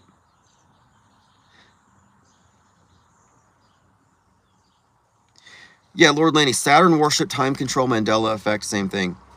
Okay, now here's why. It's what I call mystification. If they can throw in the element of the supernatural, the super high tech, or the mystical or the magical, it keeps you in hyper reality. When truthers say, oh, the reason for these coincidences is the dark magicians have to tell us what they're going to do. Okay, well, you just brought in supernaturalism as an explanation. That's the divine fallacy. Or the reason for the connections is because we live in a simulation, bro. It's not because the government controls entertainment.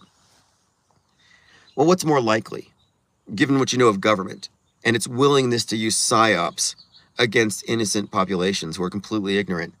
What's more likely, that they're infecting entertainment with their agendas, or that some higher power or simulation is glitching on us or sending you signals? I mean, you got to be rational about this whole thing and not mystify things. So when they start throwing in time travel and symbols they don't understand, they enter the realm of mystification. I notice the symbols and the numbers, but I'm looking at their meaning in context.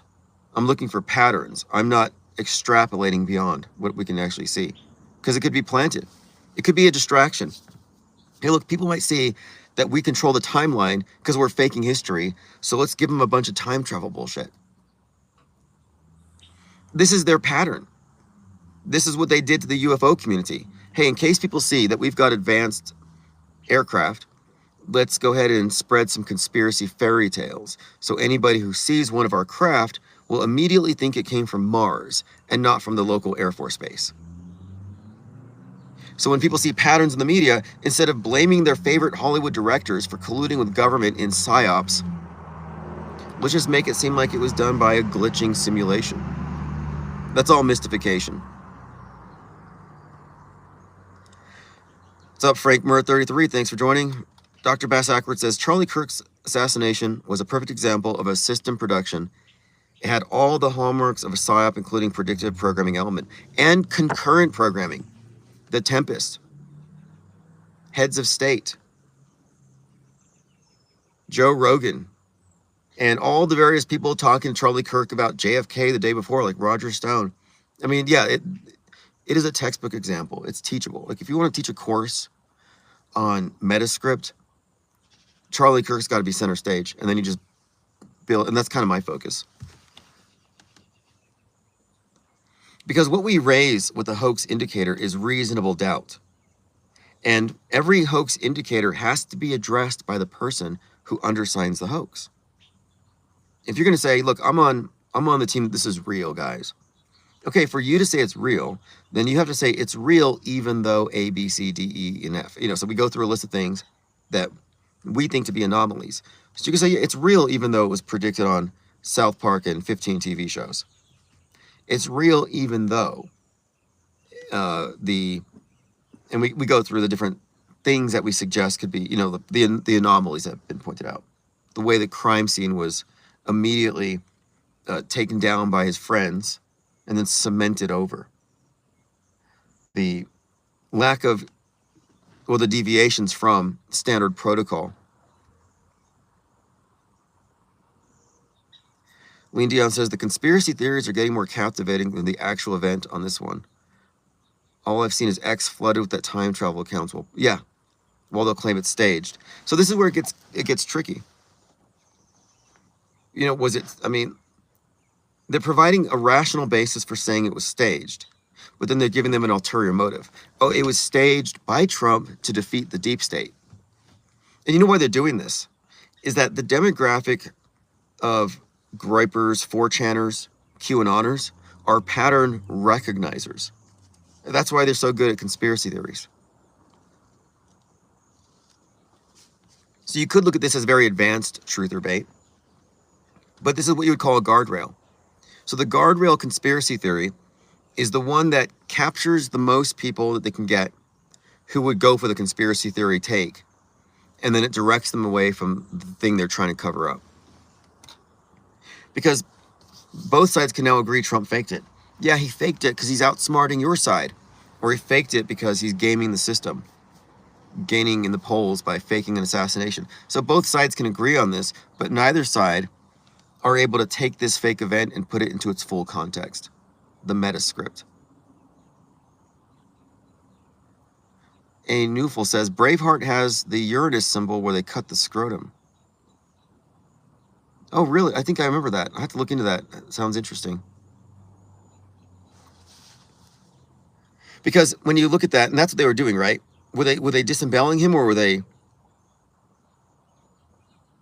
cutting his whole thing off? I mean, in Braveheart, because the main element in the Osiris myth, the sun god being killed, is the castration, the dismemberment scene, and that Isis can't find all his body parts. She puts them together, but since she can't find that final piece, she puts the obelisk on the grave to represent the lost phallus. And then it completes him. And when he's complete, he can be resurrected. So the symbol of the obelisk is the symbol of completion and resurrection. And this resurrection theme, of course, is associated with the ascending sun conquering the night. The night, of course, being the killer of the sun. So it's the battle between light and dark. So now light's conquering dark again. when it ascends again. So the rocket is an obelisk, and the rocket's ascent into space is symbolic of Osiris conquering the darkness, the dark side, Set, the Prince of Darkness, or Luke Skywalker losing his sword hand, his lightsaber. Yeah, that's the symbol of the obelisk, because Luke is the sun, Darth is the night, and of course, after he gets castrated symbolically by having his sword hand cut off, what does he do? He hangs on the cross in Cloud City. And then, of course, his sword hand is reattached, and in the next scene, and you see him fighting with it.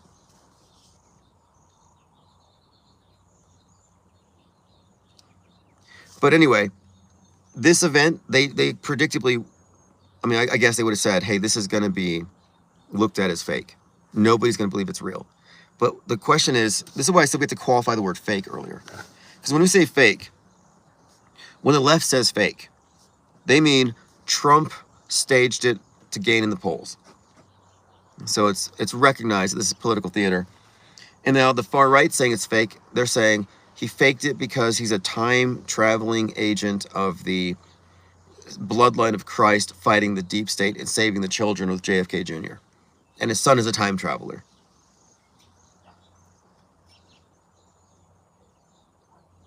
And they have had the subtexts already planted about the real reason for this is the ballroom, because it's the third temple, and it's some kind of Trump slash, I guess, Rothschild's conspiracy to make him the Antichrist. So there's this religious subtext they've given as well, which again, I'm saying it's a subplot of the real meta script. All these subplots are meant to keep you involved in the script itself, but they're all fake. And they're engineered. That's why they're so compelling. I've said that conspiracies themselves are a conspiracy. Like there's a meta conspiracy. And that is to use conspiracy theories to completely distract people from the fact they're following a script.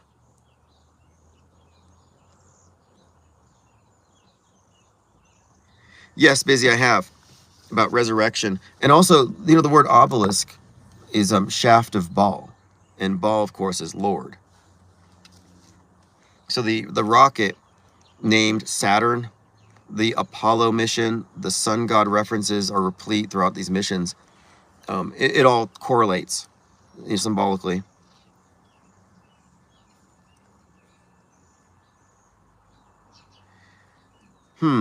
Busy says, with lightsabers and spaceballs, they hold the lightsaber over their crotch to drive the point home.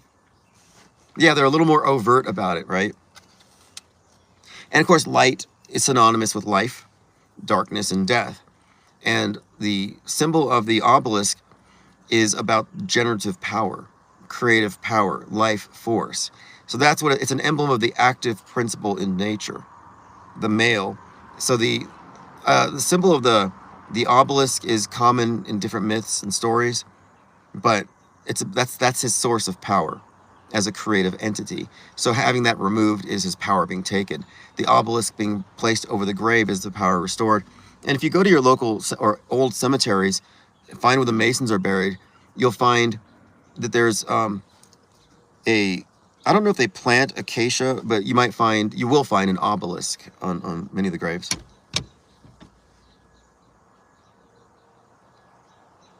I have a documentary called Cult of the Obelisk that I want to really expand on, because I've picked up so much more since I put it out first. But the first thing that got me to look at the space program as pagan pageantry is when I was studying a lot of the occult traditions anyway. And when I looked at the NASA mission and I started noticing this analogy, I started thinking, wait a minute here. And even this last mission, it was very much made into a religious ceremony. You can find articles about them preaching the Bible from space and stuff. But when I started to note the obelisks being so perfectly situated to be updated as a rocket, that it would fit into a paradigm of a space religion, especially when you look at the idea of the Queen of Heaven and her relationship with the Earth God being symbolically represented by the rocket launch, and how all this ties in, of course, with the New Age being centered on Mars. And the falcon-headed god Horus and the SpaceX Falcon and their entire mission of taking us to Mars. And at that time, I realized, okay, taking us to Mars isn't about a field trip or a vacation or a migration. Taking us to Mars is about making Earth Mars, building in the minds of the public a sustainable utopia, the perfect way to do things, and then implementing it here. And this harkens really back to like Red Star, a Russian novel about Mars becoming a communist paradise and the scientists coming back from Mars saying that's what we need to do here. That's the agenda. Seek Lloyd says Dave Wilcox realized space is fake. Based on his involvement in the UFO community for that long, the guy has no plausible deniability that he was in on a government psyop. Ufology, like a lot of trutherism, is actually something of a religion. It really is a belief system. It's entirely manufactured. And it's all premised on the end times, a revelation, a transformation of all mankind being delivered from above. Ascension. Secrets, all this stuff, like it's a religion for an atheistic paradigm, like space and aliens, heaven and angels. These are updates. These are system updates, but it's really just superficial. Dr. Bass Ackworth says, the word Lord makes me wonder. Bible says God created heaven and earth and everything on earth, including man and woman. And then it says Lord God who picks up from there and meddles.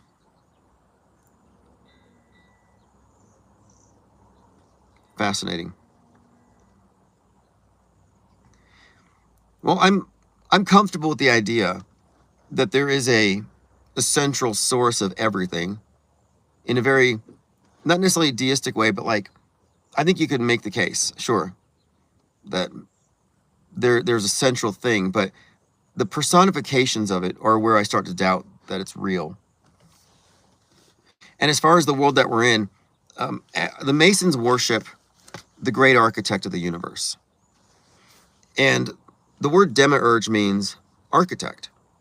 And if you look at their primary symbol, the square and compass, the square is to measure the earth, the compass is the heavens, the geometry of divinity, measuring God's creation or the architect's creation. So who is this architect? But you could also look at the symbol of the square and the circle, as square is finitude, material, the material plane, and the number 4, 4 seasons. The number 4 has been consistently in symbolism associated with the material realm. Whereas the circle has no beginning, has no end, symbol of eternity. And so you can use the square and compass to put the circle in the square, which is a perfect symbol of spirit imprisoned by matter. And the concept of the demiurge is that the architect of our world is actually our imprisoner, our jail warden. And that he is standing in front of the real source and imposturing as God. It's an interesting take on things. And I'm saying that that's who the Masons worship. They worship the great architect. And I say this from experience, but also I attended at one point I did attend an OTO event. I was part of this thing called the Abbey of the Lima for a little while. And then later I went and attended a Gnostic mass, and you can read their litany. It's called Liber X5. So it's like a Catholic mass, but they introduce the goddess. But at one point, I heard a reference to a lion-headed serpent. And I've heard these references before, and I'm pretty sure that all the secret societies actually worship the creator, and they identify the creator just as God or an architect. But I don't know if it's necessarily something that I want to worship.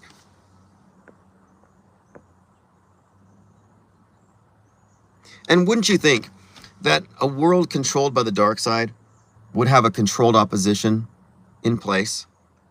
Like, I do think that the religions are playing the role of controlled opposition to spiritual enlightenment, and they're meant to put you into a controllable hive mind. That's another topic. However, my studies of Gnosticism have led me to conclude that I am in fact a lowercase g Gnostic.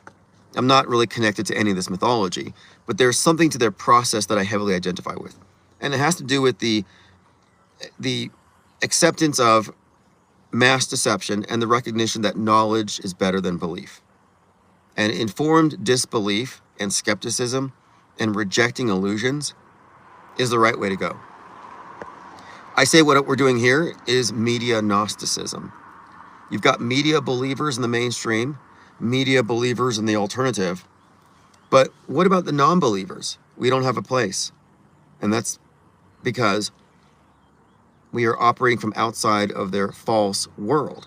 And what does the architect create? In the Matrix, they call him the architect, the demiurge, a false world. Busy says, comedy seems innocuous, but it's one of those powerful tools of propaganda control, for example. Yeah, okay, I get you there. Look, we've noticed for some time that comedians have been consistently used to, what do they call it, a balloon test, to like test certain ideas in front of the public and even diffuse them, but also to put seriously disruptive facts. Like if you have a real criticism against the system, yeah, let the jester be the deliverer of that message. So he can say, I'm just joking. I've seen many comedians out there pushing conspiracy theories with the pretext that, oh, I'm just joking, just asking questions, I'm just saying. So they're able to reduce it to a joke. That's why I don't think what we're doing needs to be embellished or made into like a comedy show, for example. I'm not knocking it, but there is this strategy I've seen where people mock the crisis actors, which, yeah, I mean, they're mockable, they're funny, and we should laugh. However, the presentation of a very serious topic from that standpoint does seem to remove its significance, almost make it into a joke, which is not really what we want to do. But I think that there's a strategy here. Like, let them handle this stuff. And I don't care for that just asking questions thing. Like, if you're just asking questions, you're basically saying, I have some reasonable suspicions and doubts, but I'm not going to pursue them myself. I'm going to share my doubts with other people, but I'm not going to actually get to the bottom of it. Well, what does that mean? What's the point? Like, just saying. There's one particular comedian who was saying something about 5G towers causing the virus or something. And he's like, I'm not saying this. This is just something I heard from a buddy, just saying. So they can't even be accountable for what they're promoting. So then when you demand that they substantiate it, they don't really have to supply it.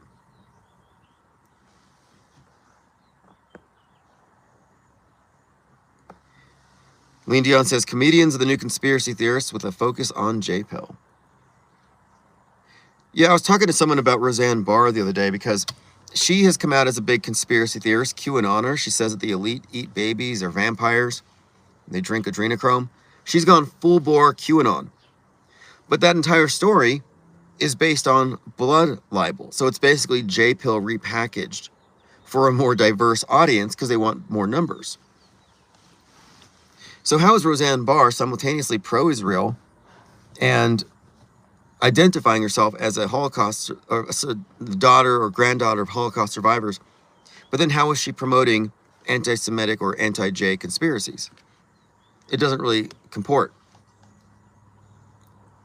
Like, is there a separate group of vampires? Is there a separate group of adrenochrome junkies ruling the world separate from that group? And they've done this on purpose. So they use people like David Icke and Alex Jones to get you to hyper-focus on George Soros, on the globalists. And then eventually someone will come along and say, what's the common denominator between the Illuminati, the globalists, the blood drinkers, and the Satanists? And then they make the common denominator Israel. It's a clever game of Trojan horsing the J-Pill with more commercially acceptable versions. Yes, exactly, Polly. Just asking questions, how about you actually try to answer those? This actually is a problem that was confronted by Christopher Hitchens, who said, he coined this new heuristic. It's called Hitchens' razor. Anything extraordinary posited without evidence can be dismissed without evidence. So you don't need to counter such a proposition. If someone says, I think 5G towers are controlling my mind, you have to say, well, prove it and come back.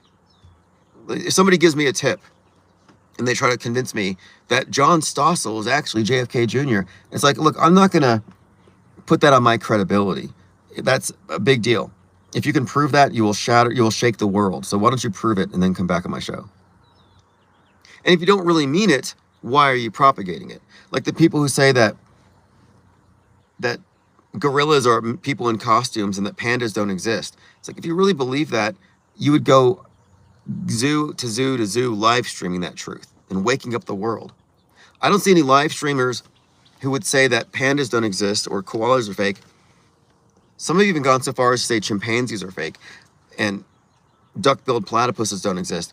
Like, I don't see them doing the field work.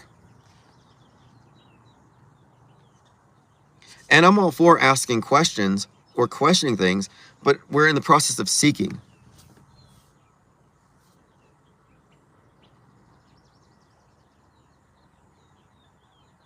But we're also dealing with an environment where people have been habituated to tabloid journalism.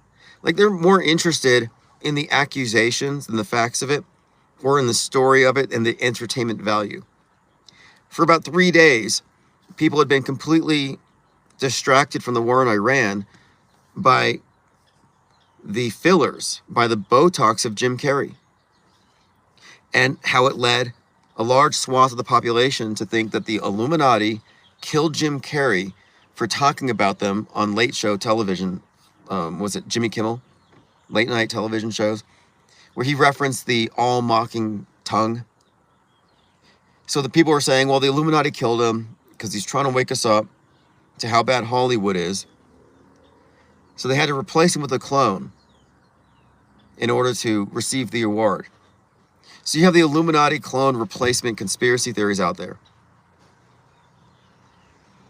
Nobody bothered to really do any follow-up or any sort of deeper research, but I think they were just so impressed or enamored by the suggestion of the headline. You know what's really weird here? I've been sitting in the truck here, and someone walked by like an hour ago, and all the same person drove by, and they were deliberately, like, I don't know. I'm not being paranoid here. I'm just saying, when they were looking into the vehicle, and I'm not talking too loud.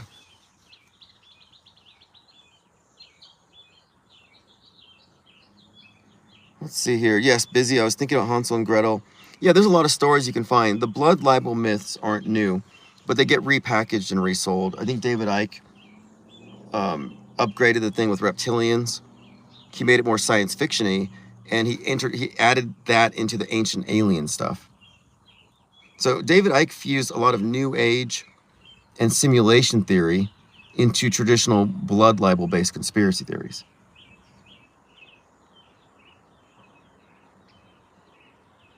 But he's more new agey, whereas QAnon is more Christian.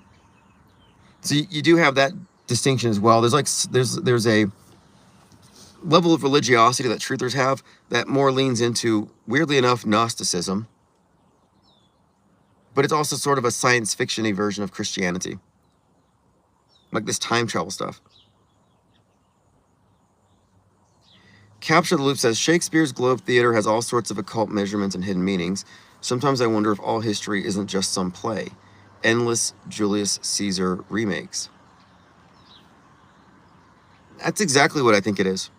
And lately I've been saying that you can just look at the news as the News Testament. That we're looking at a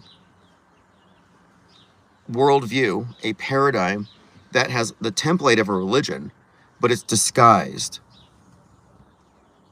It's given replacements. Again, space as heaven.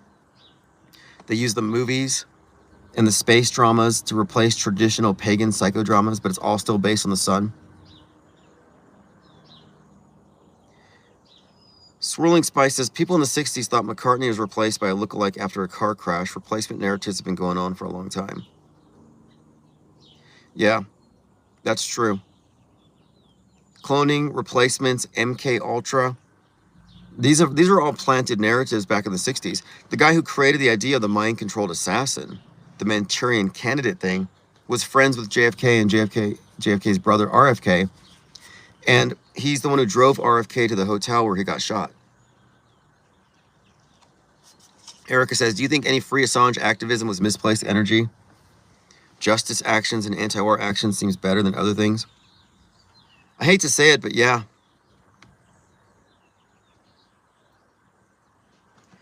I think that all of the energy that stays within their closed system feeds their closed system. I think that any activism is an anti-position, and anti and pro are part of a unified whole because they're in a state of triangulation, and neither of them see the triangulator. And if they did, they would be able to step outside of the bifurcated world stage and its political horseshoe. So I hate to say it. I mean, when I say it's misplaced, like, I'm not saying it's a waste of time. What I mean is that it was put there to get those people who have the situational awareness to actually pose a threat to exposing the system. It diffuses them. But I don't think it's a waste. I mean, I protested against Occupy Wall Street. I counter-protested environmentalists at one point. I don't think it was a waste of my time. I was mostly, if I wouldn't have arrived at the conclusions I arrived at without getting a closer view. So you just have to look at it as it was a trap set for you that you saw through. At least you saw through it. And it wasn't misdirected if the process of engaging in it is what developed your capacity to assess the situation. Like, maybe you're more media savvy, Psy-war aware, mind war aware. You're deeper into the subtleties of how it all works. And you can't get into it without engagement. It's kind of like business. Like most businesses fail, small businesses fail. But you have to look at these failures in the wider context of eventually reaching the goal.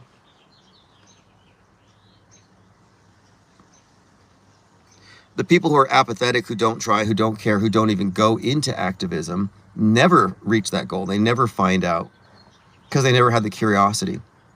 And when you find out that you've been gamed, that they set traps for you, well, now you know there's a they. And now you know that the they knows you exist and they're trying to account for you. The very existence of calculated truther bait means, if you look at this from a wider outside perspective, if you have bait put there for people, well, it means the event was scheduled in advance. The event was not spontaneous if you had premeditated misinformation. So this should be axiom number 101. Autohoaxer axiom 101. Truther bait and pre-planted false narratives mean the event is scripted and not spontaneous. What's up, Debbie Jacobson? Here is your wrench. In fact, I think we have that in our hoax indicators, that the bait planted for conspiracy theorists is evidence that there is a conspiracy. The problem is taking the bait as literal and following their rabbit trails. These are false leads, red herrings. Yeah, I saw Trump comparing himself to Abraham Lincoln. He compared himself to Jesus, to King Solomon, to Moses, I think to MLK indirectly, and certainly to Abraham Lincoln. The JFK one. Last year on 6/11, he was at the Trump Kennedy Center posing in front of a JFK bust with his head where the bust was.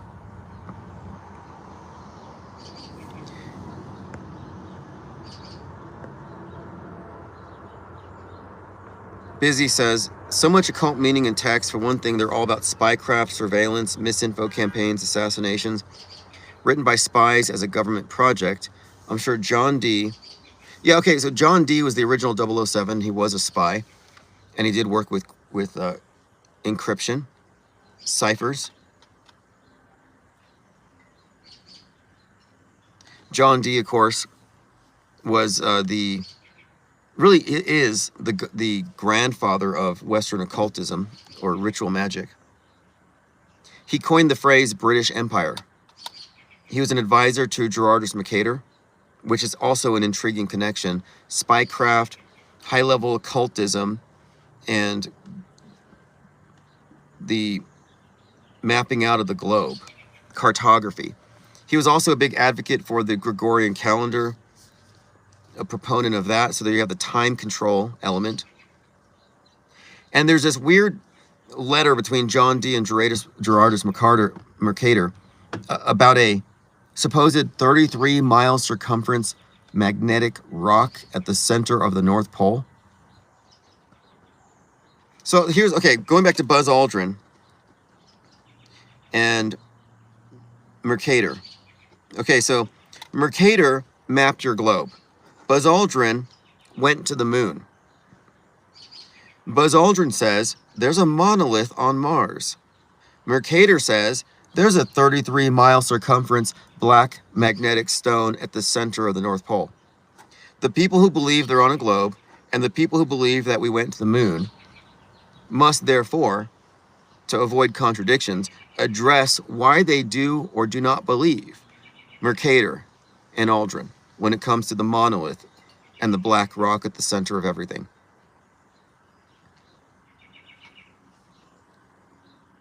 What's up, Daylight? We see? Late to the party, eating tortellini while getting deprogrammed. Sounds great, actually. I had something similar, but probably not as high quality. I don't even want to say it, because the QAnons will say something horrible about me. You got to be careful with your food references. Don't talk about jerky or grape soda or what else is off limits now. I would ask Perplexity. I've seen it attributed to John D., but again, we're talking about agreed upon versions, agreed upon history.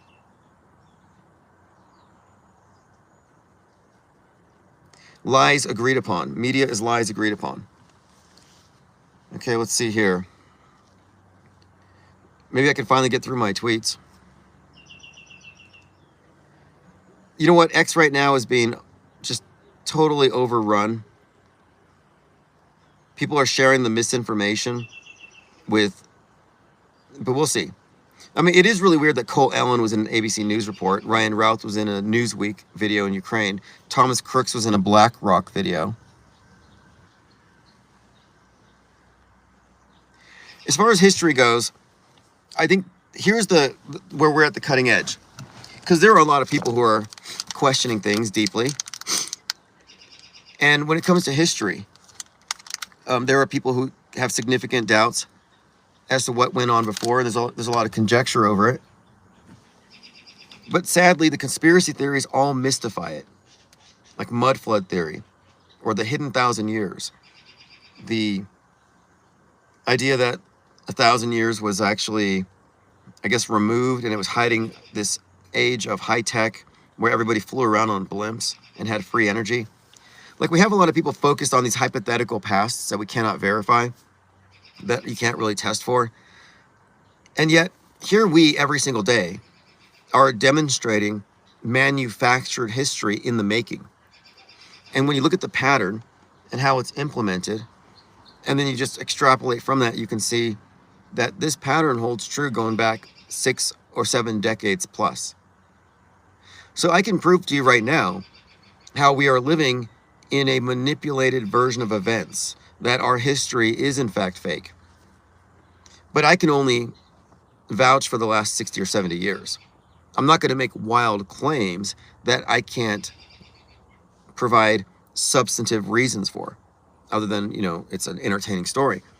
And we can also demonstrate that this is a contiguous series of events that is ongoing and presumably goes far into the future. Yeah, so Anatoly Fomenko, that's who we're referring to. And it's like, yeah, you might have a point. Maybe he does. Maybe the mud flooders have a point. But my point is, it's not actionable. You can't do anything with it. What we're doing is actionable. We can name names. Real-time metascriptors identified with the work that they're presenting the public with, unequivocally exposed as being intertwined with a government psychological warfare campaign waged against the public. The same viewing audiences for most, they overlap.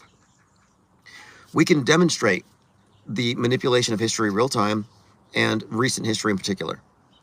So why would you focus on hypothetical catastrophes from 500 years ago or the possibility of ancient aliens thousands of years ago when you can look at today's news and make the same case?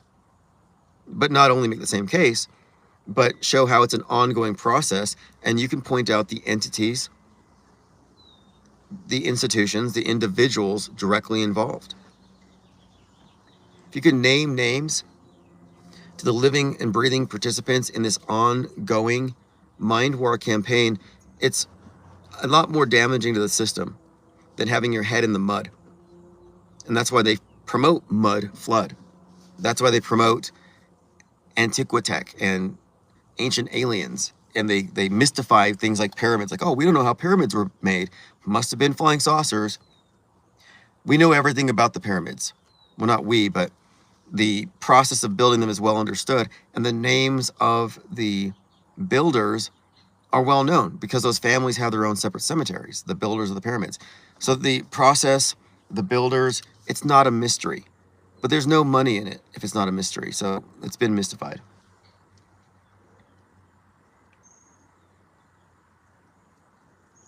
But it's like you say pyramid, people go into a trance. Bigfoot, aliens, bro. Like, that's an Air Force invented lie, myth, misinformation story.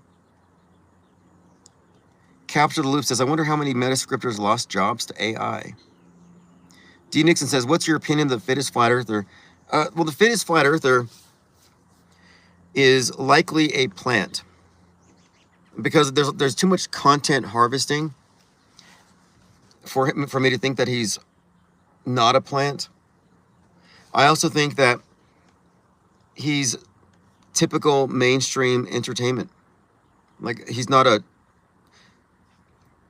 auto hoaxer. He's not a media deconstructionist. He's not someone you go to if you want to find out how things work. He's part of the controlled opposition, whether consciously or not.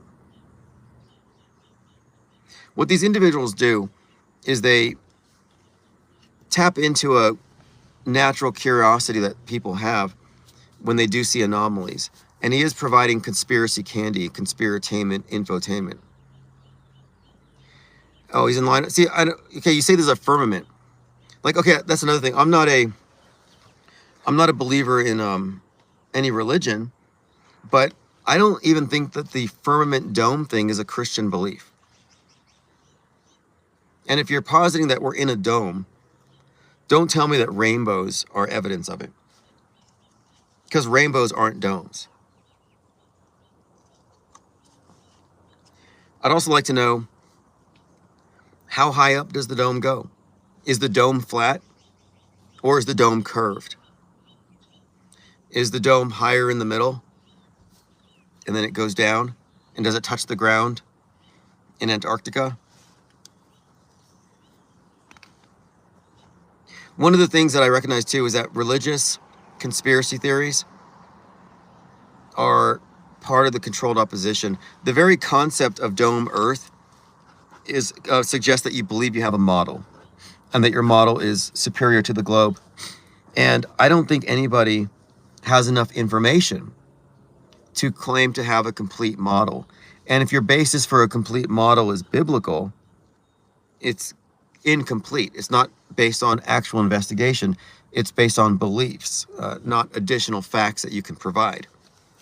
And that's why I think the flat versus round debate was always premature, because neither of these models is testable by those who are part of the debate. Both of them require outsourcing perception to either the Bible or the TV. Take your pick. And if you're saying we're in a dome, it raises too many questions, I guess. Like, what's it made out of? And then, do you believe in the Old Testament God with a beard?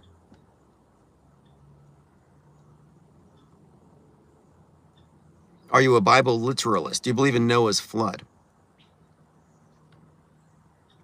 And then, do you believe that the God of the Old Testament is a real entity? Like, these are all interesting questions I would have to ask. But like, I'm not a Bible literalist. I'm not a believer. And I think religions are all controlled opposition. I think they're myths, to be quite honest. And I think the myths are created by governments for the purposes of synchronizing worldviews.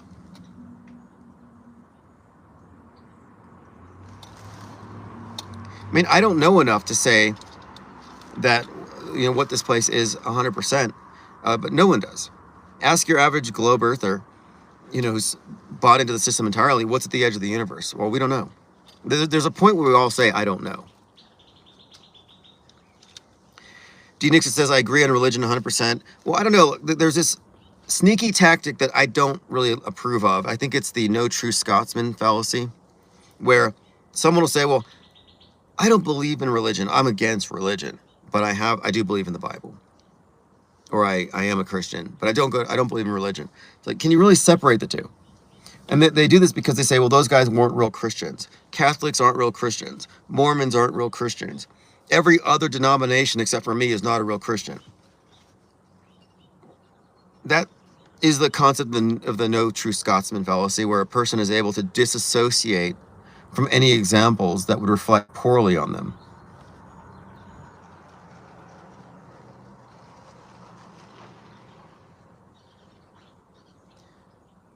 But anyway, as far as models go, I think that they're incomplete if they don't account for human perception as a force of nature.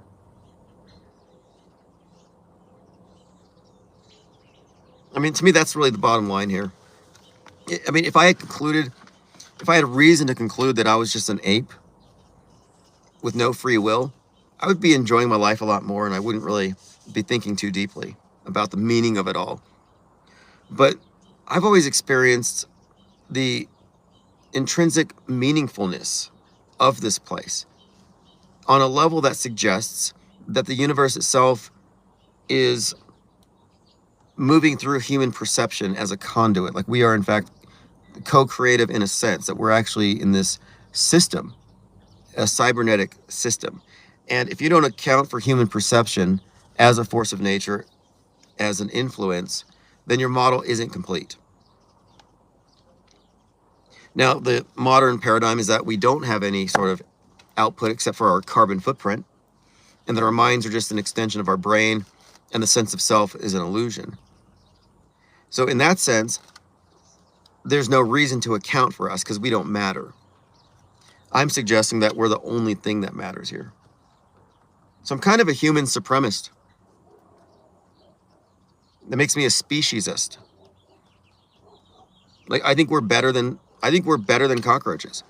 I think we're better than worms. I think we're higher.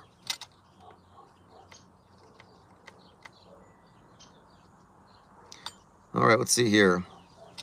Barry says all Catholics are Christian, but not all Christians are Catholic. I don't really know how to explain any of that. I mean, I think that it's sad, but it's an indicator of that, how it's all a controlled system.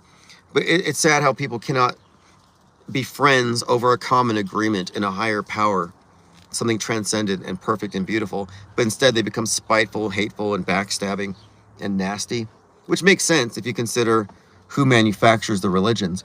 One of the examples I like to bring up of how manufactured these things are is Serapis. So you have a god who is a Frankenstein's monster, an amalgamation of Dionysus, who turned wine or water into wine. So Dionysus is merged with Osiris and Zeus. So they create this composite god and unify the believers of each of the gods into the belief of this one God. And they all pray to one God. Well, all this oneness, we believe in one God. It's all one. It's because I think it's about conglomeration. It's about the merging of worldviews of increasingly diverse groups of people into something unified. And all the religions have been unified under the new religion, which I refer to at times as Nasatology. That outer space, the science fiction, I guess I would call it a syncretic blend of science fiction and traditional religion, is the new religion. So back to what I said earlier regarding Ryan Gosling and his spider alien friend. That movie coming out in time with Artemis and Easter was in fact part of the state religion and its pageantry being presented through the media church, the theater, where you're in a black cube, darkened theater, you're inside the black cube. You're at church. You're given religious archetypes and myths corresponding with the traditional sun worship ceremonies, going back who knows how far. But so what I'm saying here is that whether you're kneeling in church or sitting in a theater eating popcorn, you're getting the same messaging. You're tuning into the same archetypes and symbols as it relates to the dying and resurrecting sun, the changing of the seasons, the new year, symbolically a new sun. So the movie Project Hail Mary is quite literally about the sun is dying. In the book, they actually nuke Antarctica to speed up global warming. But he saves the sun. The sun resurrects. I mean, how on point is that with Easter and Artemis being a Hail Mary, long pass? Artemis and Project Hail Mary, both about the furthest man has ever gone into space, happening at the same time. And speaking of concurrent programming, Dr. Mario, Brothers Galaxy, Dr. Mario in space, a plumber in space. Meanwhile, the astronauts are experiencing a backed up toilet in space. Everything about that says synchronization, script. And you can say it's just a coincidence, bro. No, it's a pattern. It's a pattern of coincidences that goes back as far as we can tell. And these patterns are predictable. They attend every such event. The guy who wrote James Bond, Ian Fleming, 007, he said, once is happenstance, twice is coincidence, 3 times is enemy action. In other words, intentionality.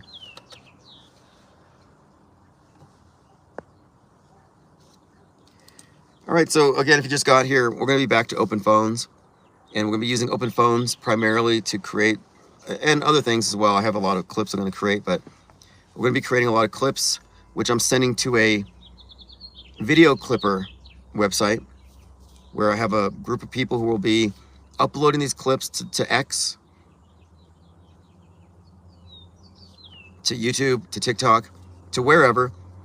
And I'm not sure exactly how it's going to work for each video, because most people pay a flat rate per 1,000 clicks. I may do something like a flat rate per post plus. I'm not sure. It depends on the video. But I'm going to work out a strategy to make this work. JT says, did the astronauts not feel weird? Oh, yeah, that's right. It is very close quarters. It's like, you know what? When you look at the simulations that people go through before they go to space, like there are people right now living in simulated moon bases and Mars bases. And if you look at them, how they're living, it's close quarters, like living in a prison. No privacy. So consider this, how they're trying to create for us a utopia, the perfect way to live, sustainable, in space. And these all look like gulags, space communism. It looks like prisons in space, no freedom. And I think it's very clever how the proponents of free market capitalism, who believe in free market will elevate our standards of living, they see space travel as science fiction, high tech, like almost luxury, and that we're going to space because we have become so sophisticated. But when you go to space, you're not going to have your same lifestyle. You're not going to have freedom of travel, movement. You're going to be wearing a life support system, not outfits, not fashion. You're not going to be driving, and you're going to be working on a potato farm underground for the rest of your life. Like, how is that the epitome of free market, free enterprise, leading us to some dark hole on Mars? Adamu says, hey, Tim, everybody, Artemis is twin of Apollo. Both share the bow and arrow symbolism. It's a weapon archetype released in Apollo Pharmakia. Okay, that's interesting. Yeah, we were discussing how the broken shaft of the Artemis rocket was consistently brought up, and it made me think of Broken Arrow, which is a reference to like a lost nuke. And the first time they tried to launch it, it was during the same month that there was a special on TV about Princess Diana. So you got Roman Diana, Greek Artemis, archers, moon goddesses, and the association with the number 13, because 13 lunar months. And Princess Diana crashed into the 13th pillar under the bridge. So again, 13, cracked pillar, cracked rocket, broken arrow. There seemed to be a continuity there. And of course, the twin of Apollo, pretty big deal. And in the movie Fly Me to the Moon, it was about a twin mission called Artemis. So Apollo's going to space. Artemis is the mission to fake it.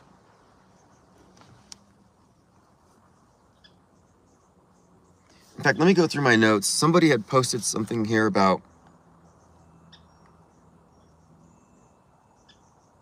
Jesse on Fire says the Trump assassination security footage is AI.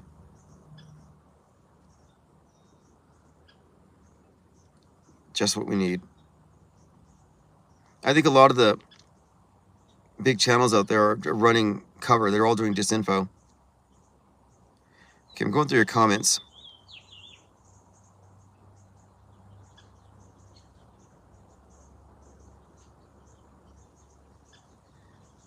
There's someone who had mentioned something about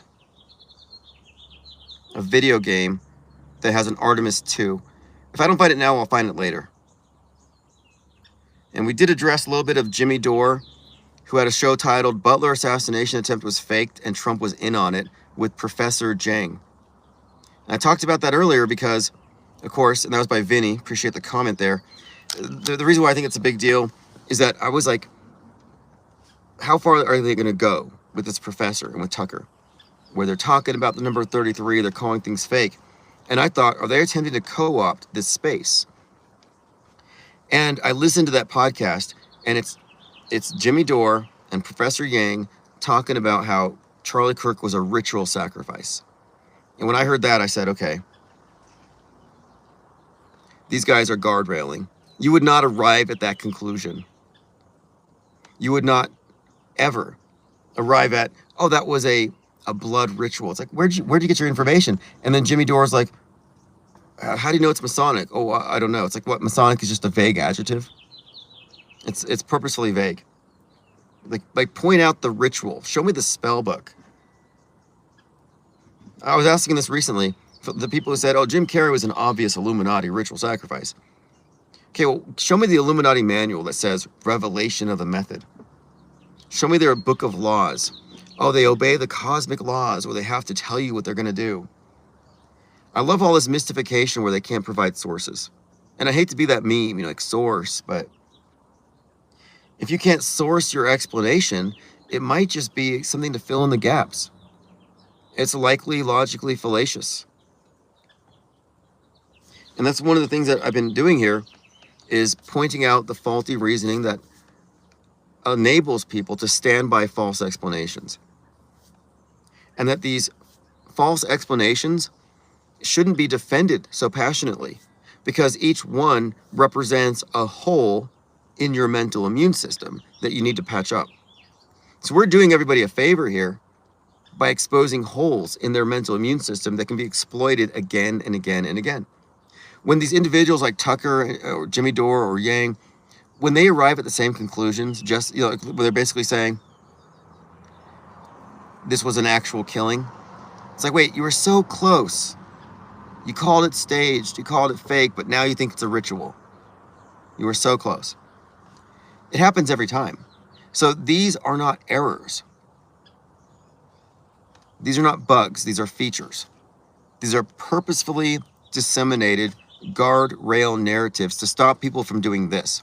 Because when people find out how controlled opposition is all there is in alternative media, when they find out that there isn't a platform for them because they're being boxed in, they will see the value of this third perspective, the off-world stage. This is the only perspective that takes into account the entirety of media fakery, the PSYOP entertainment complex, the existence of controlled opposition shills, and we also recognize the political system as being entirely compromised. So if you're a MAGA QAnoner, you're not going to find your way here. But this is also for people who are tired of having their intelligence insulted. You're being lumped in with people who can't tell between real and fake. And you have no platform, you have no voice, and no representation. Candace Owens has been for 6 months now, more than 6 months, ranting and raving about who killed Charlie. Meanwhile, those who say that Charlie's not dead have never been given a fair shake. Nixon says, you think the Hodge twins and Dan Blazarian are controlled characters? Of course they are. And look, as a rule, those guys are on the right.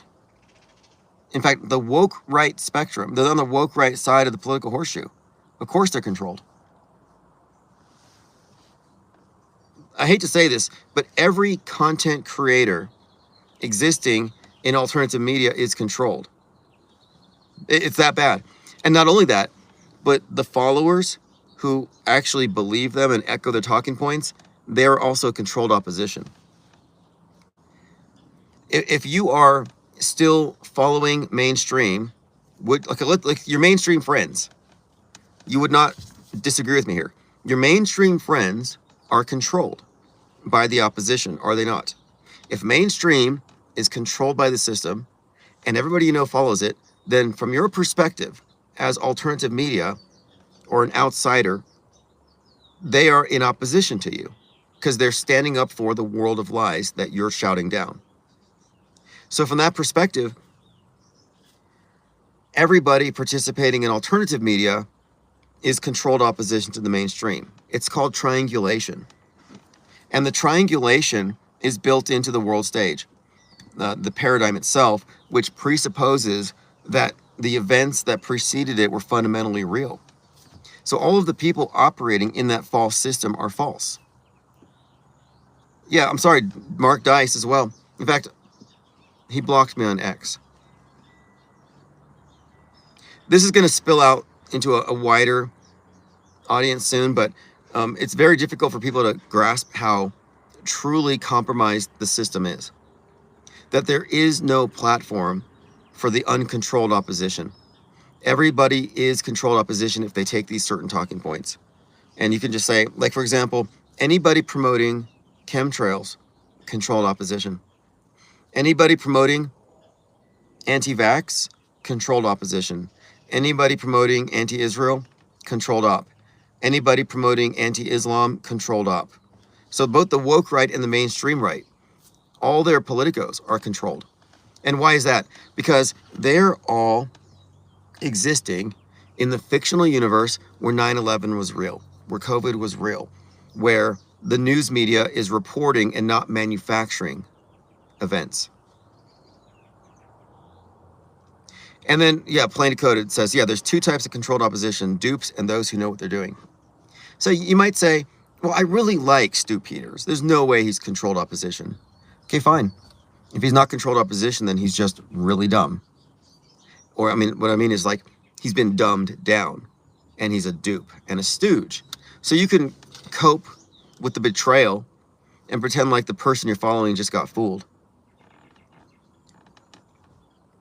It's a distinction without a real difference. So this triangulation dynamic is not only structural and unsolvable, but it's designed that way so every single psyop comes out bifurcated in its interpretation. And you will see every individual on the world stage and every fake event and the individuals associated with it will be split perfectly down the middle. So for example, Charlie Kirk, martyr to the right, villain to the left. They cheered his death. The other side mourned him publicly. So it's an individual is perfectly polarized.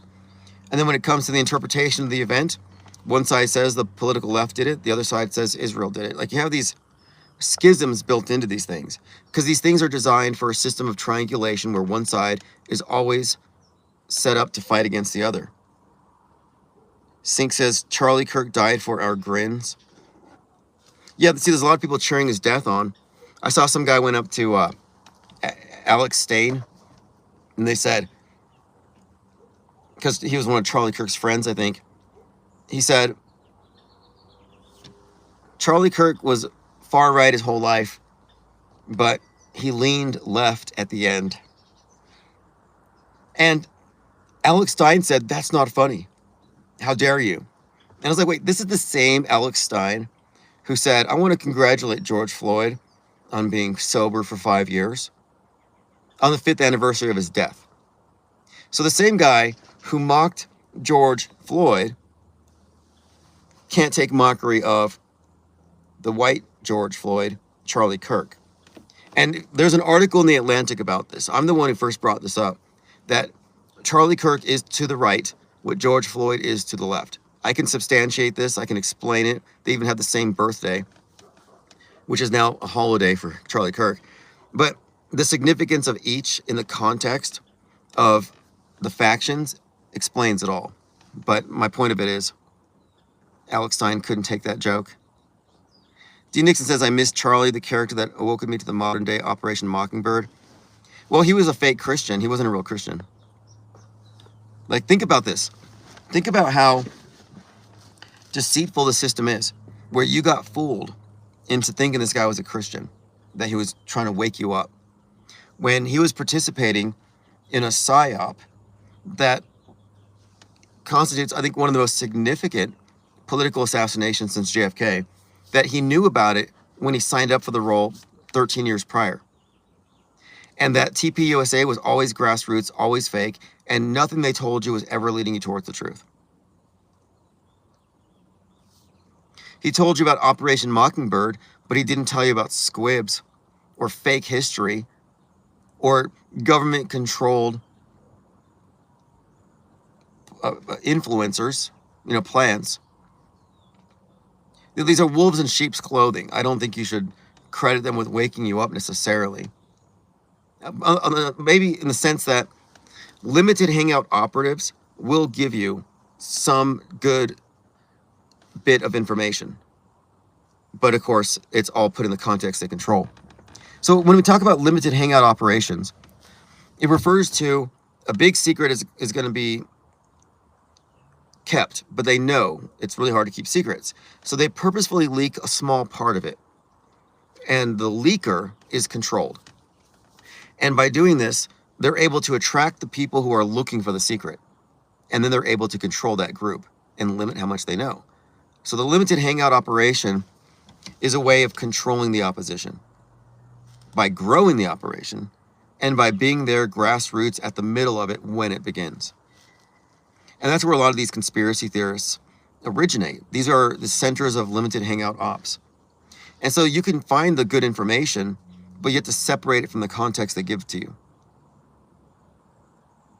And I would say limited hangout operations have expanded to include individuals like Tucker Carlson, who can say, what does Valhalla mean? And why did they say the number 33 so many times? Look, this is 2 years. This is like what? There was 7 months after the fact.